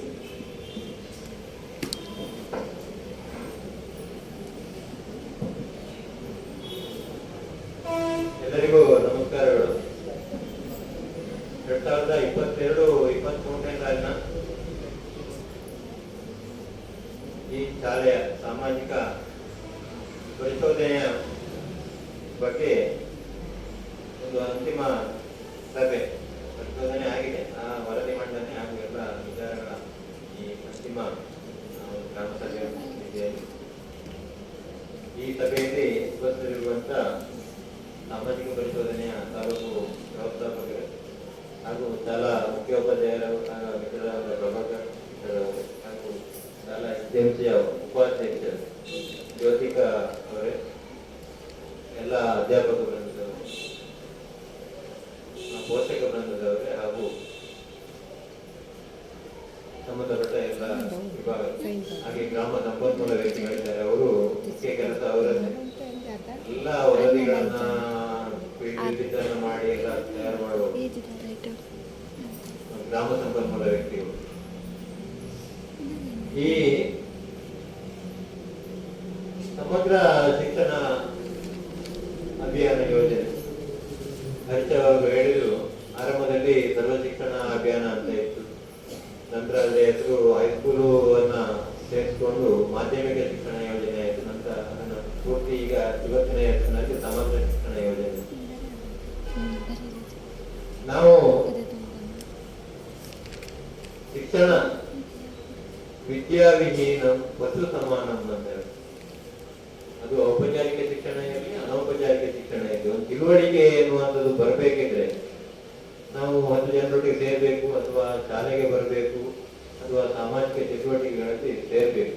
ಹೀಗೆ ಯಾವುದೇ ರೀತಿಯಿಂದ ನಾವು ಜ್ಞಾನವನ್ನು ಪಡೆದು ಅದು ಶಿಕ್ಷಣ ಅಂತ ಹೇಳ್ತೇವೆ. ಅದನ್ನ ಬಿಟ್ಟು ನಾವು ಕೆಟ್ಟ ಕೆಲಸಗಳಲ್ಲಿ ಅಥವಾ ಏನೋ ಒಟ್ಟಾರೆ ನಾವು ಒಬ್ಬ ಮನುಷ್ಯ ಎನ್ನುವುದನ್ನು ಮರೆತು ಮನುಷ್ಯನಿಗೆ ತಿಳುವಳಿಕೆ ಇದೆ, ತಿಳುವಳಿಕೆಯನ್ನು ಬಳಸಿ ನಾವು ನಮ್ಮ ಜೀವನವನ್ನು ನಡೆಸಲಿಕ್ಕೆ ಆಗದೇ ಇದ್ರೆ ಇದು ಕಷ್ಟ ಆಗ್ತದೆ. ಅದರಿಂದ ಹೆಚ್ಚಿನ ಶಿಕ್ಷಣವನ್ನು ನಾವು ವಿಷಯವನ್ನ ಕೇಳುವುದರ ಮೂಲಕ, ಓದುವುದರ ಮೂಲಕ ಎಲ್ಲ ನಾವು ಪಡ್ಕೊಂಡು ನಮ್ಮ ಜ್ಞಾನವನ್ನು ಹೆಚ್ಚಿಸಿಕೊಂಡು ನಾವು ಉತ್ತಮ ನಾಗರಿಕರಾಗಿ ಬದುಕಬೇಕು. ಕೆಲಸಗಳು ಬಿಡಿ, ಕೆಲಸಗಳು ಬೇರೆ ಬೇರೆ ಕೆಲಸಗಳಿವೆ. ಇವತ್ತು ಕೂಲಿ ಮಾಡಿದ್ರು ಅವನು ಒಳ್ಳೆಯವನೇ, ಏನು ಕೆಟ್ಟವರಂತಲ್ಲ. ನಾವು ಸಾಮಾಜಿಕವಾಗಿ ಚೆನ್ನಾಗಿ ಇರಬೇಕು. ನಾವು ಮಕ್ಕಳನ್ನ ಒಳ್ಳೊಳ್ಳೆಯ ಕೆಲಸಗಳಿಗೆ ಹೋಗ್ಲಿಕ್ಕೆ ಪ್ರೇರೇಪಣೆ ಮಾಡಬೇಕು, ಅವರ ಆಸಕ್ತಿ ಇರುವ ಉತ್ತಮ ಕೆಲಸಗಳಿಗೆ. ಅದಕ್ಕೆ ಏನು ಬೆಳೆಯುತ್ತೀರಿ ಮೊಳಕೆಯಲ್ಲಿ ಮಕ್ಕಳಲ್ಲಿ ಅವರ ಪ್ರಾಥಮಿಕ ಶಿಕ್ಷಣದಲ್ಲಿ ಶಾಲೆಗೆ ಹೋಗುವಾಗಲೇ ಅವರಿಗೆ ಯಾವ ವಿಷಯಗಳಲ್ಲಿ ಆಸಕ್ತಿ ಇದೆ ಆ ವಿಷಯವನ್ನ ಮುಂದಿನ ಶಿಕ್ಷಣದಲ್ಲಿ ಅವರಿಗೆ ಅದನ್ನೇ ಕೊಡ್ಬೇಕು. ನಾವು ಎಲ್ಲ ಒತ್ತಾಯದಿಂದ ನೀವು ಡಾಕ್ಟರ್ ಆಗಿ ಅಂತ ಹೇಳಿದ್ರು ಪ್ರಯೋಜನ ಇಲ್ಲ, ಒತ್ತಾಯದಿಂದ ನೀವು ಶಿಕ್ಷಕರಾಗಿ ಅಂತ ಹೇಳಿದ್ರು ಪ್ರಯೋಜನ ಇಲ್ಲ, ಒತ್ತಾಯದಿಂದ ಇಂಜಿನಿಯರ್ ಆಗಿ ಅಂತ ಹೇಳಿದ್ರು ಪ್ರಯೋಜನ, ಒತ್ತಾಯದಿಂದ ಬೇರೆ ಯಾವ್ದು ಸರ್ಕಾರಿ ನೌಕರಿ ಅಥವಾ ಯಾವುದೇ ಬಿಸ್ನೆಸ್ ಇದನ್ನು ಮಾಡಿ ಅಂತ ಹೇಳಿದ್ರು. ಅವನಿಗೆ ಯಾವುದರಲ್ಲಿ ಒಳ್ಳೆಯ ಕೆಲಸ, ಯಾವುದರಲ್ಲಿ ಆಸಕ್ತಿ ಇದೆ ಅದಕ್ಕೆ ಹೆಚ್ಚು ಪ್ರೋತ್ಸಾಹವನ್ನು ಕೊಟ್ಟು ಅದಕ್ಕೆ ಹೆಚ್ಚಿನ ಶಿಕ್ಷಣವನ್ನು ನಾವು ಮುಂದಿನ ಹಂತಗಳಲ್ಲಿ ಪಡಿತೇವೆ. ಇವನು ಒಂದು SSLC ಮಟ್ಟಕ್ಕೆ ಎಲ್ಲಾ ವಿಷಯಗಳನ್ನು ನಾವು ಓದ್ತೇವೆ. ನಂತರದ ಕ್ಷೇತ್ರಗಳಲ್ಲಿ ಅವನ ಆಸಕ್ತಿಯ ಮೇಲೆ ಹೆಚ್ಚಿನ ಒತ್ತನ್ನು ಕೊಟ್ಟು ಉತ್ತಮ ಶಿಕ್ಷಣವನ್ನ ಕೊಡಬೇಕಾಗಿದೆ. ಇವತ್ತಿನ ಶಿಕ್ಷಣ ಯೋಜನೆಯಲ್ಲಿ ಸರ್ಕಾರ ಎಲ್ಲ ಸವಲತ್ತುಗಳನ್ನು ಕೊಡ್ತಾ ಇದೆ. ಆ ಸವಲತ್ತುಗಳು ಜನರಿಗೆ ಎಷ್ಟು ಪ್ರಮಾಣದಲ್ಲಿ ಮುಟ್ತಾ ಇದೆ, ಮಕ್ಕಳಿಗೆ ಶಿಕ್ಷಣ ಕ್ಷೇತ್ರಕ್ಕೆ ಮುಟ್ತಾ ಇದೆಯಾ, ಅದು ಹಣದ ರೂಪದಲ್ಲಿ ಬರುವ ವಸ್ತುವಿನ ರೂಪದಲ್ಲಿ ಇರಬಹುದು. ಸರ್ಕಾರ ಶಿಕ್ಷಕರನ್ನ ನೇಮಿಸಿ ಶಿಕ್ಷಣ ಜನರ ಮಕ್ಕಳಿಗೆ ಮುಟ್ತಾ ಇದೆ, ಅದು ಅಲ್ಲಿವರೆಗೂ ಬರ್ತದೆ. ಮತ್ತೆ ಬಹಳ ಸೂಕ್ಷ್ಮ ವಿಚಾರಗಳನ್ನು ಹೇಳಿದರು ಅವರ ವಿಭಾಗ ಪಟ್ಟಿಯಲ್ಲಿ. ಮಕ್ಕಳಿಗೆ ಅವರಿಗೆ ಅಗತ್ಯ ಇರುವಷ್ಟು ಲೈಂಗಿಕ ಶಿಕ್ಷಣವನ್ನು ಸಹ ಕೊಡಬೇಕು. ಬೇರೆಯವರಿಂದ ಶೋಷಣೆಗೆ ಒಳಗಾಗದಂತೆ ಅವರಿಗೆ ಅದಕ್ಕೆ ಮಾಹಿತಿಯನ್ನ ಇರಬೇಕು, ಮಕ್ಕಳಿಗೆ ಮಾಹಿತಿ ಇರಬೇಕು. ಗುಡ್ ಟಚ್, ಬ್ಯಾಡ್ ಟಚ್ ಇದೆಲ್ಲ ಸಾಕಷ್ಟು ಸಮಯದಿಂದ ಇದ್ರ ಬಗ್ಗೆ ತುಂಬಾ ಶಿಕ್ಷಣ ತಜ್ಞರು ಇದರ ಬಗ್ಗೆ ಚರ್ಚೆಯನ್ನ ಮಾಡಿ ಅವರ ಅಭಿಪ್ರಾಯಗಳನ್ನು ಪಡ್ಕೊಂಡು ಶಾಲೆಯಲ್ಲಿ ಅದನ್ನ ಅನುಷ್ಠಾನ ಮಾಡ್ತಾ ಇದ್ದಾರೆ. ಇವತ್ತಿನ ದಿನದಲ್ಲಿ ಮಕ್ಕಳಿಗೆ ಗೊತ್ತಿಲ್ಲದೆ, ಅದು ಗಂಡು ಮಕ್ಕಳು ಇರ್ಬೋದು, ಹೆಣ್ಣು ಮಕ್ಕಳು ಇರ್ಬೋದು, ಅವರ ಮೇಲೆ ಒಂದು ರೀತಿ ಶೋಷಣೆಗಳು ಆಗ್ತವೆ. ಅದು ಮನೆಯಲ್ಲಿರ್ಬೋದು, ಬೇರೆ ಕಚೇರಿಗಳಲ್ಲಿರ್ಬೋದು, ಸಮಾಜದಲ್ಲಿ ಇರ್ಬೋದು, ಹೊರಗಡೆ ನಾಗರಿಕರು ಅವರು ಒಟ್ಟು ಬೆರೆಯುವಲ್ಲಿ ಇರ್ಬೋದು, ಯಾವ್ದಾದ್ರು ಸಭೆ ಸಮಾರಂಭಗಳು ಆಗುವಲ್ಲಿ ಇರ್ಬೋದು.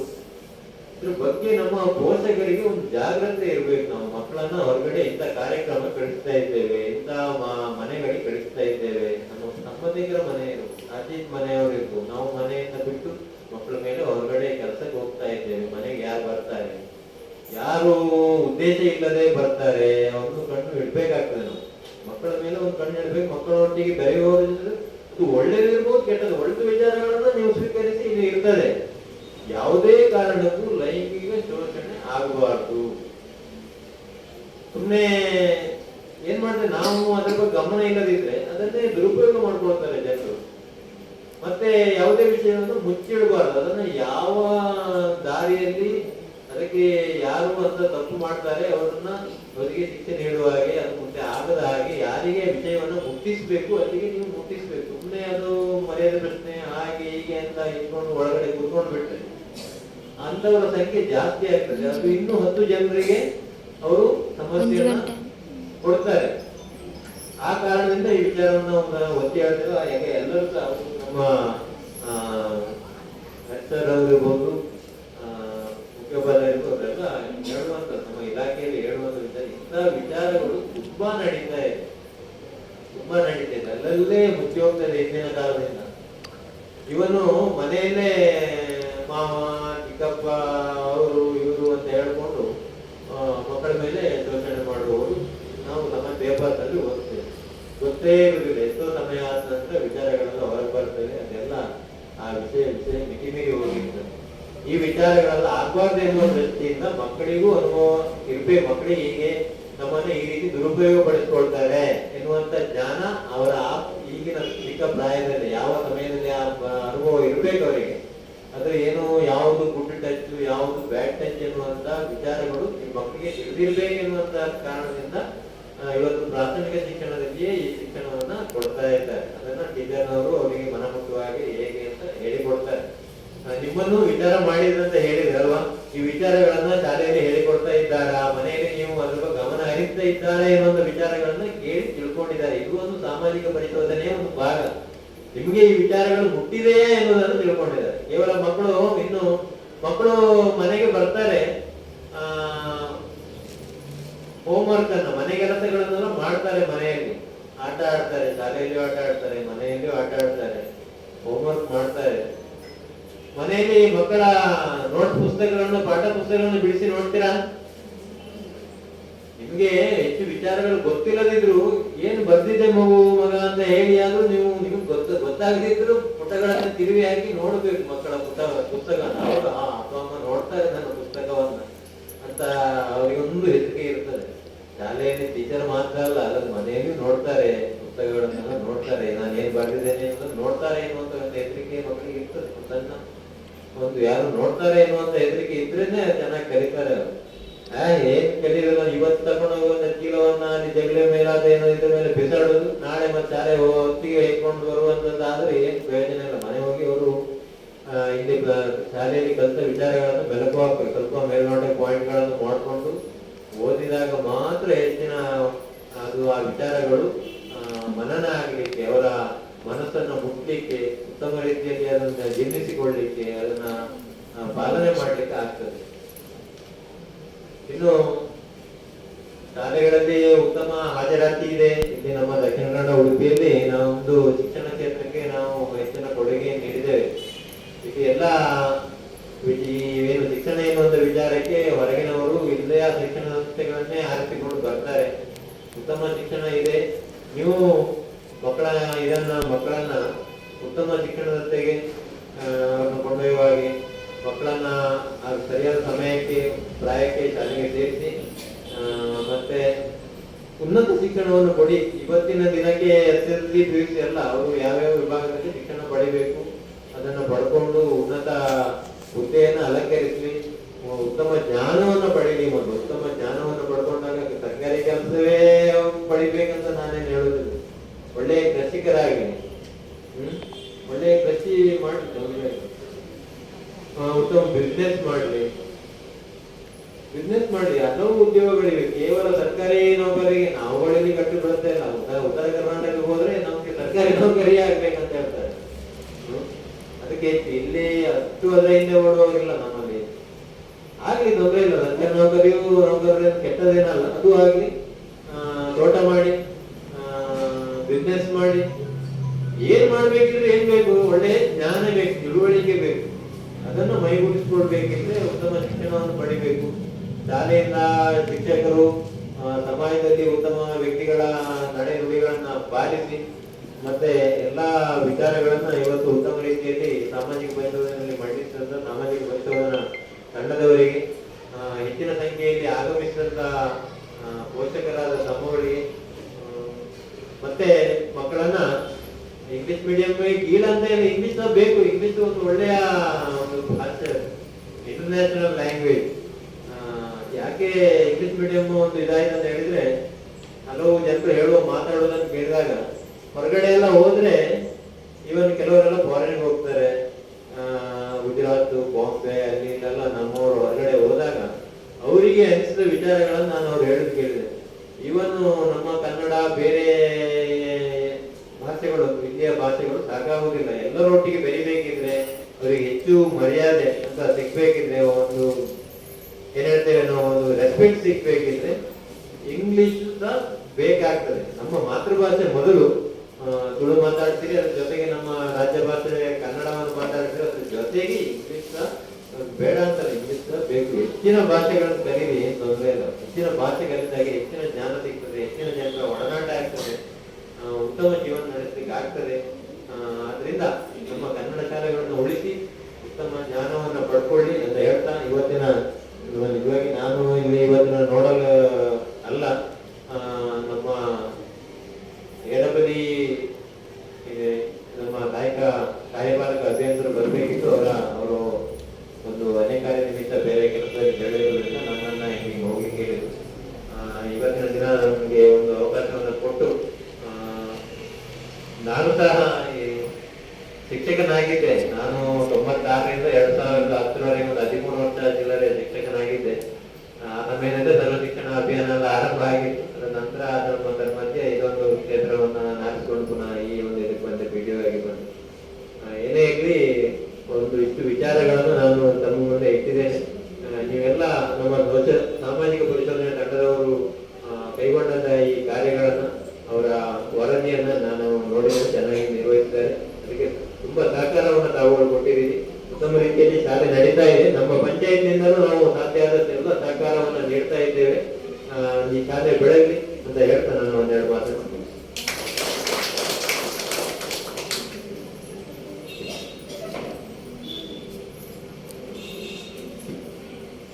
Thank you sir.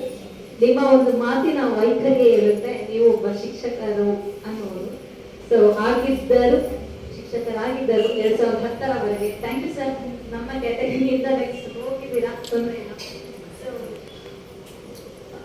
ಸರ್ ಹೇಳಿದ್ದು ನಿಜಕ್ಕೂ ಕೆಲವು ನಾವು ಮನವರಿಕೆ ಮಾಡ್ಕೋಬೇಕು. ಪೋಷಕರಾಗಿ ಮಕ್ಕಳನ್ನು ನಾವು ಎಷ್ಟು ಜಾಡನೆ ಹಿಡಿಬೇಕು ಮಕ್ಕಳದ್ದು ಅಂತೇಳಿ, ಎಲ್ಲಿ ಹಾದಿ ತಪ್ತಾ ಇದ್ದಾರೆ, ಯಾವ ರೀತಿ ನಾವು ನೋಡ್ಕೋಬೇಕು. ಮತ್ತೆ ಹೊರ ದೇಶಗಳಲ್ಲಿ ಇವತ್ತು ಕೂಡ ಲೈಂಗಿಕ ಶಿಕ್ಷಣ ಅಂತಕ್ಕಂಥದ್ದು ಒಂದು ಸಬ್ಜೆಕ್ಟ್ ಆಗಿ ಸ್ಕೂಲ್ಗಳಲ್ಲಿ ಟೀಚ್ ಮಾಡ್ತಾ ಇದ್ದಾರೆ. ಮುಂದೆ ಭಾರತದಲ್ಲಿ ಅಂತ ಪರಿಸ್ಥಿತಿ ಬರಬಾರ್ದು ಅಂದ್ರೆ ಪೋಷಕರು ಮತ್ತೆ ಶಿಕ್ಷಕರು ಹೀಗೆ ನೈತಿಕ ಮೌಲ್ಯಗಳನ್ನ ನಾವು ಹೇಳಿಕೊಡ್ತಾ ಅವರನ್ನ ಯಾವ ರೀತಿ ಒಬ್ಬ ಉತ್ತಮ ನಾಗರಿಕರನ್ನಾಗಿ ನಾವು ನಿರ್ಮಾಣ ಮಾಡಲು ನಮ್ಮ ಸಹಕಾರ ಎಷ್ಟು ಮುಖ್ಯ ಅಂತಕ್ಕಂಥ ಮಾತುಗಳನ್ನ ಹೇಳಿದ್ದೀರಿ ಸರ್. Thank you. ಹಾಗೆ ಶಾಲೆಯ ಅಭಿವೃದ್ಧಿಗೂ ಕೂಡ ನೀವು ಶುಭಾಶಯ ಕೋರಿದ್ದೀರಾ. Thank you. Without thanks we not complete anything. ನಮ್ಮ ಶಾಲೆಯ ಹಿರಿಯ ಶಿಕ್ಷಕಿಯರಾದ ಶ್ರೀಮತಿ ಮಮತಾ ಬಿ ಇವರು ಸರ್ವರಿಗೂ ವಂದನೆಗಳನ್ನ ಸಲ್ಲಿಸಲಿದ್ದಾರೆ. Please ma'am.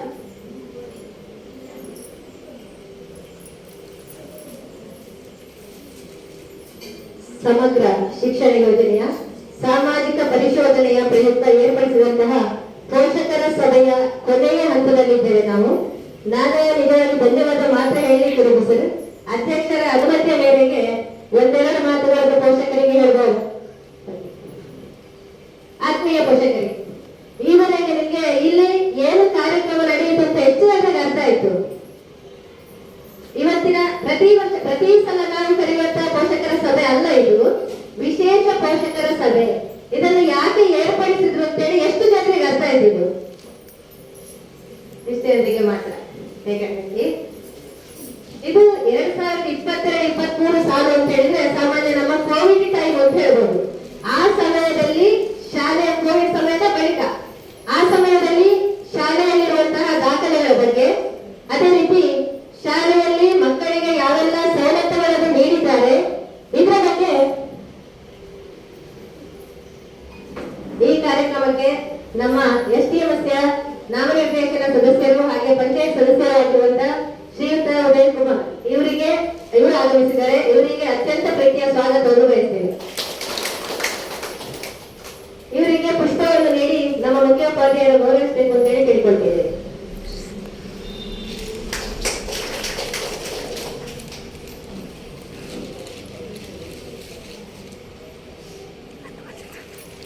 ರೀತಿ ನಮ್ಮ ಅಭಿಜಿತ್ ಜೈನ್ ಇವರು ಆಗಮಿಸಿದ್ದಾರೆ. ಇವರನ್ನು ಅತ್ಯಂತ ಪ್ರೀತಿಪೂರ್ವಕವಾಗಿ ಸ್ವಾಗತಿಸ್ತೇನೆ. ಇವರಿಗೆ ನಮ್ಮ ಶಾರದಾ ಮೇಡಮ್ ಪುಷ್ಪವರ್ಧನೆಗೆ ಗೌರವಿಸಬೇಕು ಅಂತ ಹೇಳಿ ಕೇಳ್ಕೊಳ್ತೇನೆ.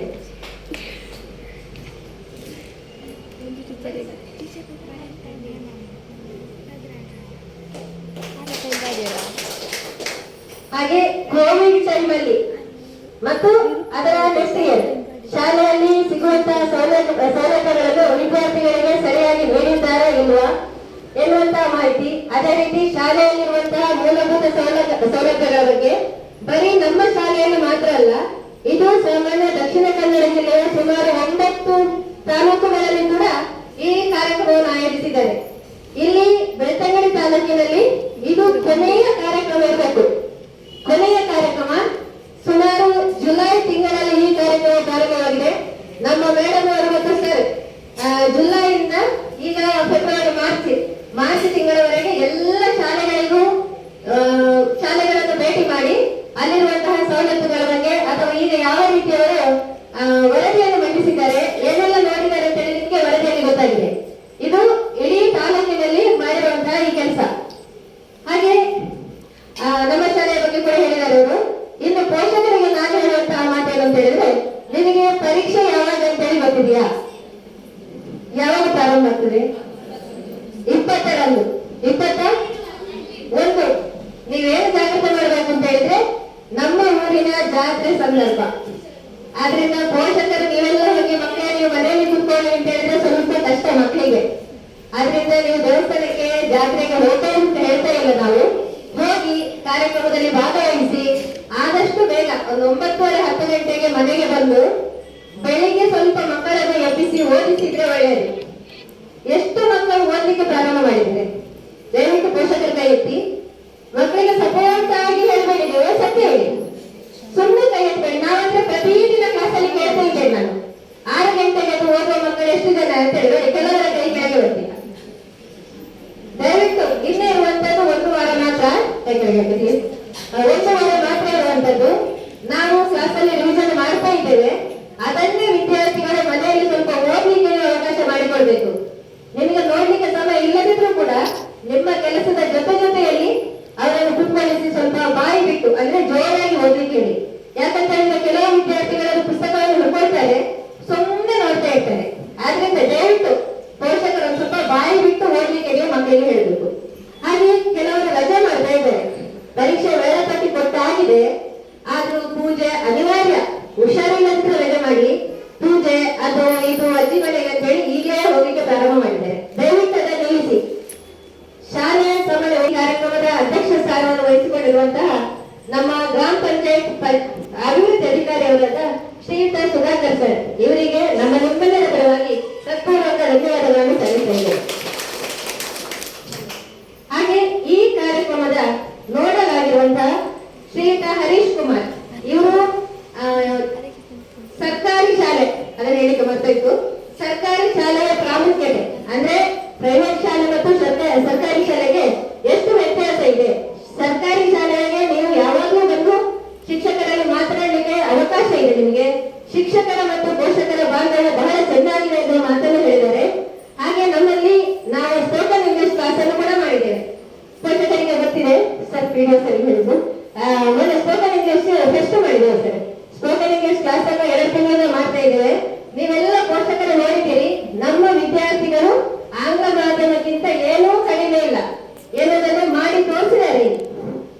ಆದ್ರಿಂದ ನೀವು ಹೇಗೋ ಈಗ ಕಲಿಸ್ತಾ ಇದ್ದೀರಿ ಮಕ್ಕಳನ್ನು, ನಿಮ್ಮ ಅಕ್ಕಪಕ್ಕದ ಮನೆಯ ಮಕ್ಕಳನ್ನು ಕೂಡ ನೀವು 1ನೇ ತರಗತಿಗೆ ಇಲ್ಲಿ ದಾಖಲು ಮಾಡಲಿಕ್ಕೆ ನಿಮ್ಮ ಸಹಕಾರ ಕೂಡ ಅತಿ ಅಗತ್ಯ. ಯಾಕಂತ ಹೇಳಿದ್ರೆ ಇಲ್ಲಿ ಬರೀ ಕನ್ನಡ ಮಾತ್ರ ಅಲ್ಲ, ಕನ್ನಡ ಮಾಧ್ಯಮದ ಜೊತೆಗೆ ಇಂಗ್ಲಿಷ್ ಅನ್ನು ಬಹಳ ಸುಲಭವಾಗಿ ನಮ್ಮ 2 ಶಿಕ್ಷಕರಿದ್ದಾರೆ, ಇಂಗ್ಲಿಷ್ ಶಿಕ್ಷಕರು ಶಿಲ್ಪಾ ಮೇಡಮ್ ಮತ್ತು ಜ್ಞಾನೇಶ್ವರಿ ಮೇಡಮ್.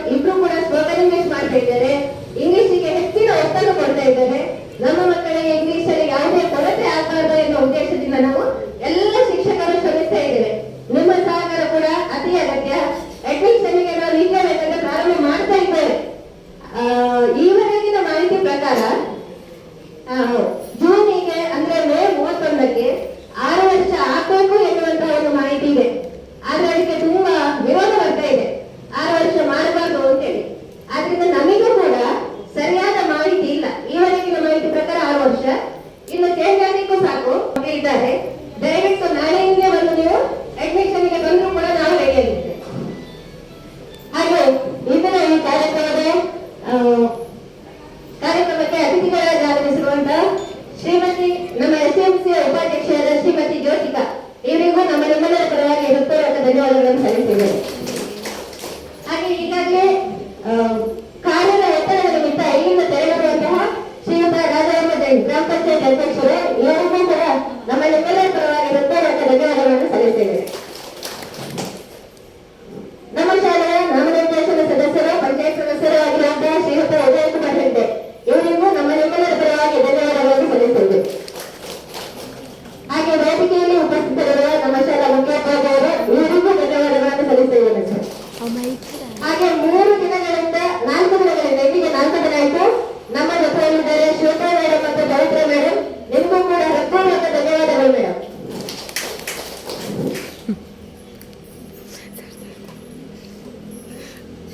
ಹಾಗೆ ನಮ್ಮ ನೋಡಲ್ ಶಿಕ್ಷಕರಾದ ನೋಡಲ್ ಅಧಿಕಾರಿಯವರಾದ ಶ್ರೀಯುತ ಹರೀಶ್ ಕುಮಾರ್, ಇವರಿಗೂ ಇಂದಿನ ಕಾರ್ಯಕ್ರಮದ ಅಧ್ಯಕ್ಷ ಸ್ಥಾನವನ್ನು ಕೂಡ ವೇದಿಕೆಯಲ್ಲಿದ್ದಾರೆ. ಇವರಿಗೂ ನಮ್ಮ ನಿಮ್ಮೆಲ್ಲ ಪರವಾಗಿ ಧನ್ಯವಾದಗಳನ್ನು ಸಲ್ಲಿಸಿದ್ದೇನೆ. ಹಾಗೆ ಅಭಿಜಿತ್ ಜೈನ್, ಇವರು ನಮ್ಮ ಜೊತೆಯಲ್ಲಿದ್ದಾರೆ. ಇವರಿಗೂ ಆತ್ಮೀಯ ಹೃತ್ಪೂರ್ವಕ ಸ್ವಾಗತ ಧನ್ಯವಾದವನ್ನು ಸಲ್ಲಿಸಿದ್ದೇನೆ. ಹಾಗೆ ಸಮಯಕ್ಕೆ ಸರಿಯಾಗಿ ಆಗಮಿಸಿರುವಂತಹ ನಮ್ಮ ಎಲ್ಲ STMC ಸದಸ್ಯರಿದ್ದೀರಿ, ಅದೇ ರೀತಿ ಎಲ್ಲ ಪೋಷಕರಿದ್ದೀರಿ. ನಿಮಗೆಲ್ಲರಿಗೂ ಕೂಡ ಧನ್ಯವಾದಗಳನ್ನು ಸಲ್ಲಿಸ್ತಾ ನಮ್ಮ ಕಾರ್ಯಕ್ರಮವನ್ನು ಇಲ್ಲಿಗೆ ಕೊನೆಗೊಳಿಸಿದ್ದೇವೆ. ರಾಷ್ಟ್ರಗೀತೆ ಕೊನೆಗೆ ರಾಷ್ಟ್ರಗೀತೆ ಇದೆ, ದಯವಿಟ್ಟು ಎಲ್ಲರೂ ಇಲ್ಲವಿಲ್ಲಿ ಮಾತಾಡುವಾಗ ಒಂದು ಇದಕ್ಕೆ ಸಂಬಂಧಪಟ್ಟ ವಿಚಾರ ಅಲ್ಲ. ಪ್ರಧಾನಮಂತ್ರಿ ಜೀವನ್ ಜ್ಯೋತಿ ಬಿಮಾ ಯೋಜನೆ ಮತ್ತು ಪ್ರಧಾನಮಂತ್ರಿ ಸುರಕ್ಷಾ ಬಿಮಾ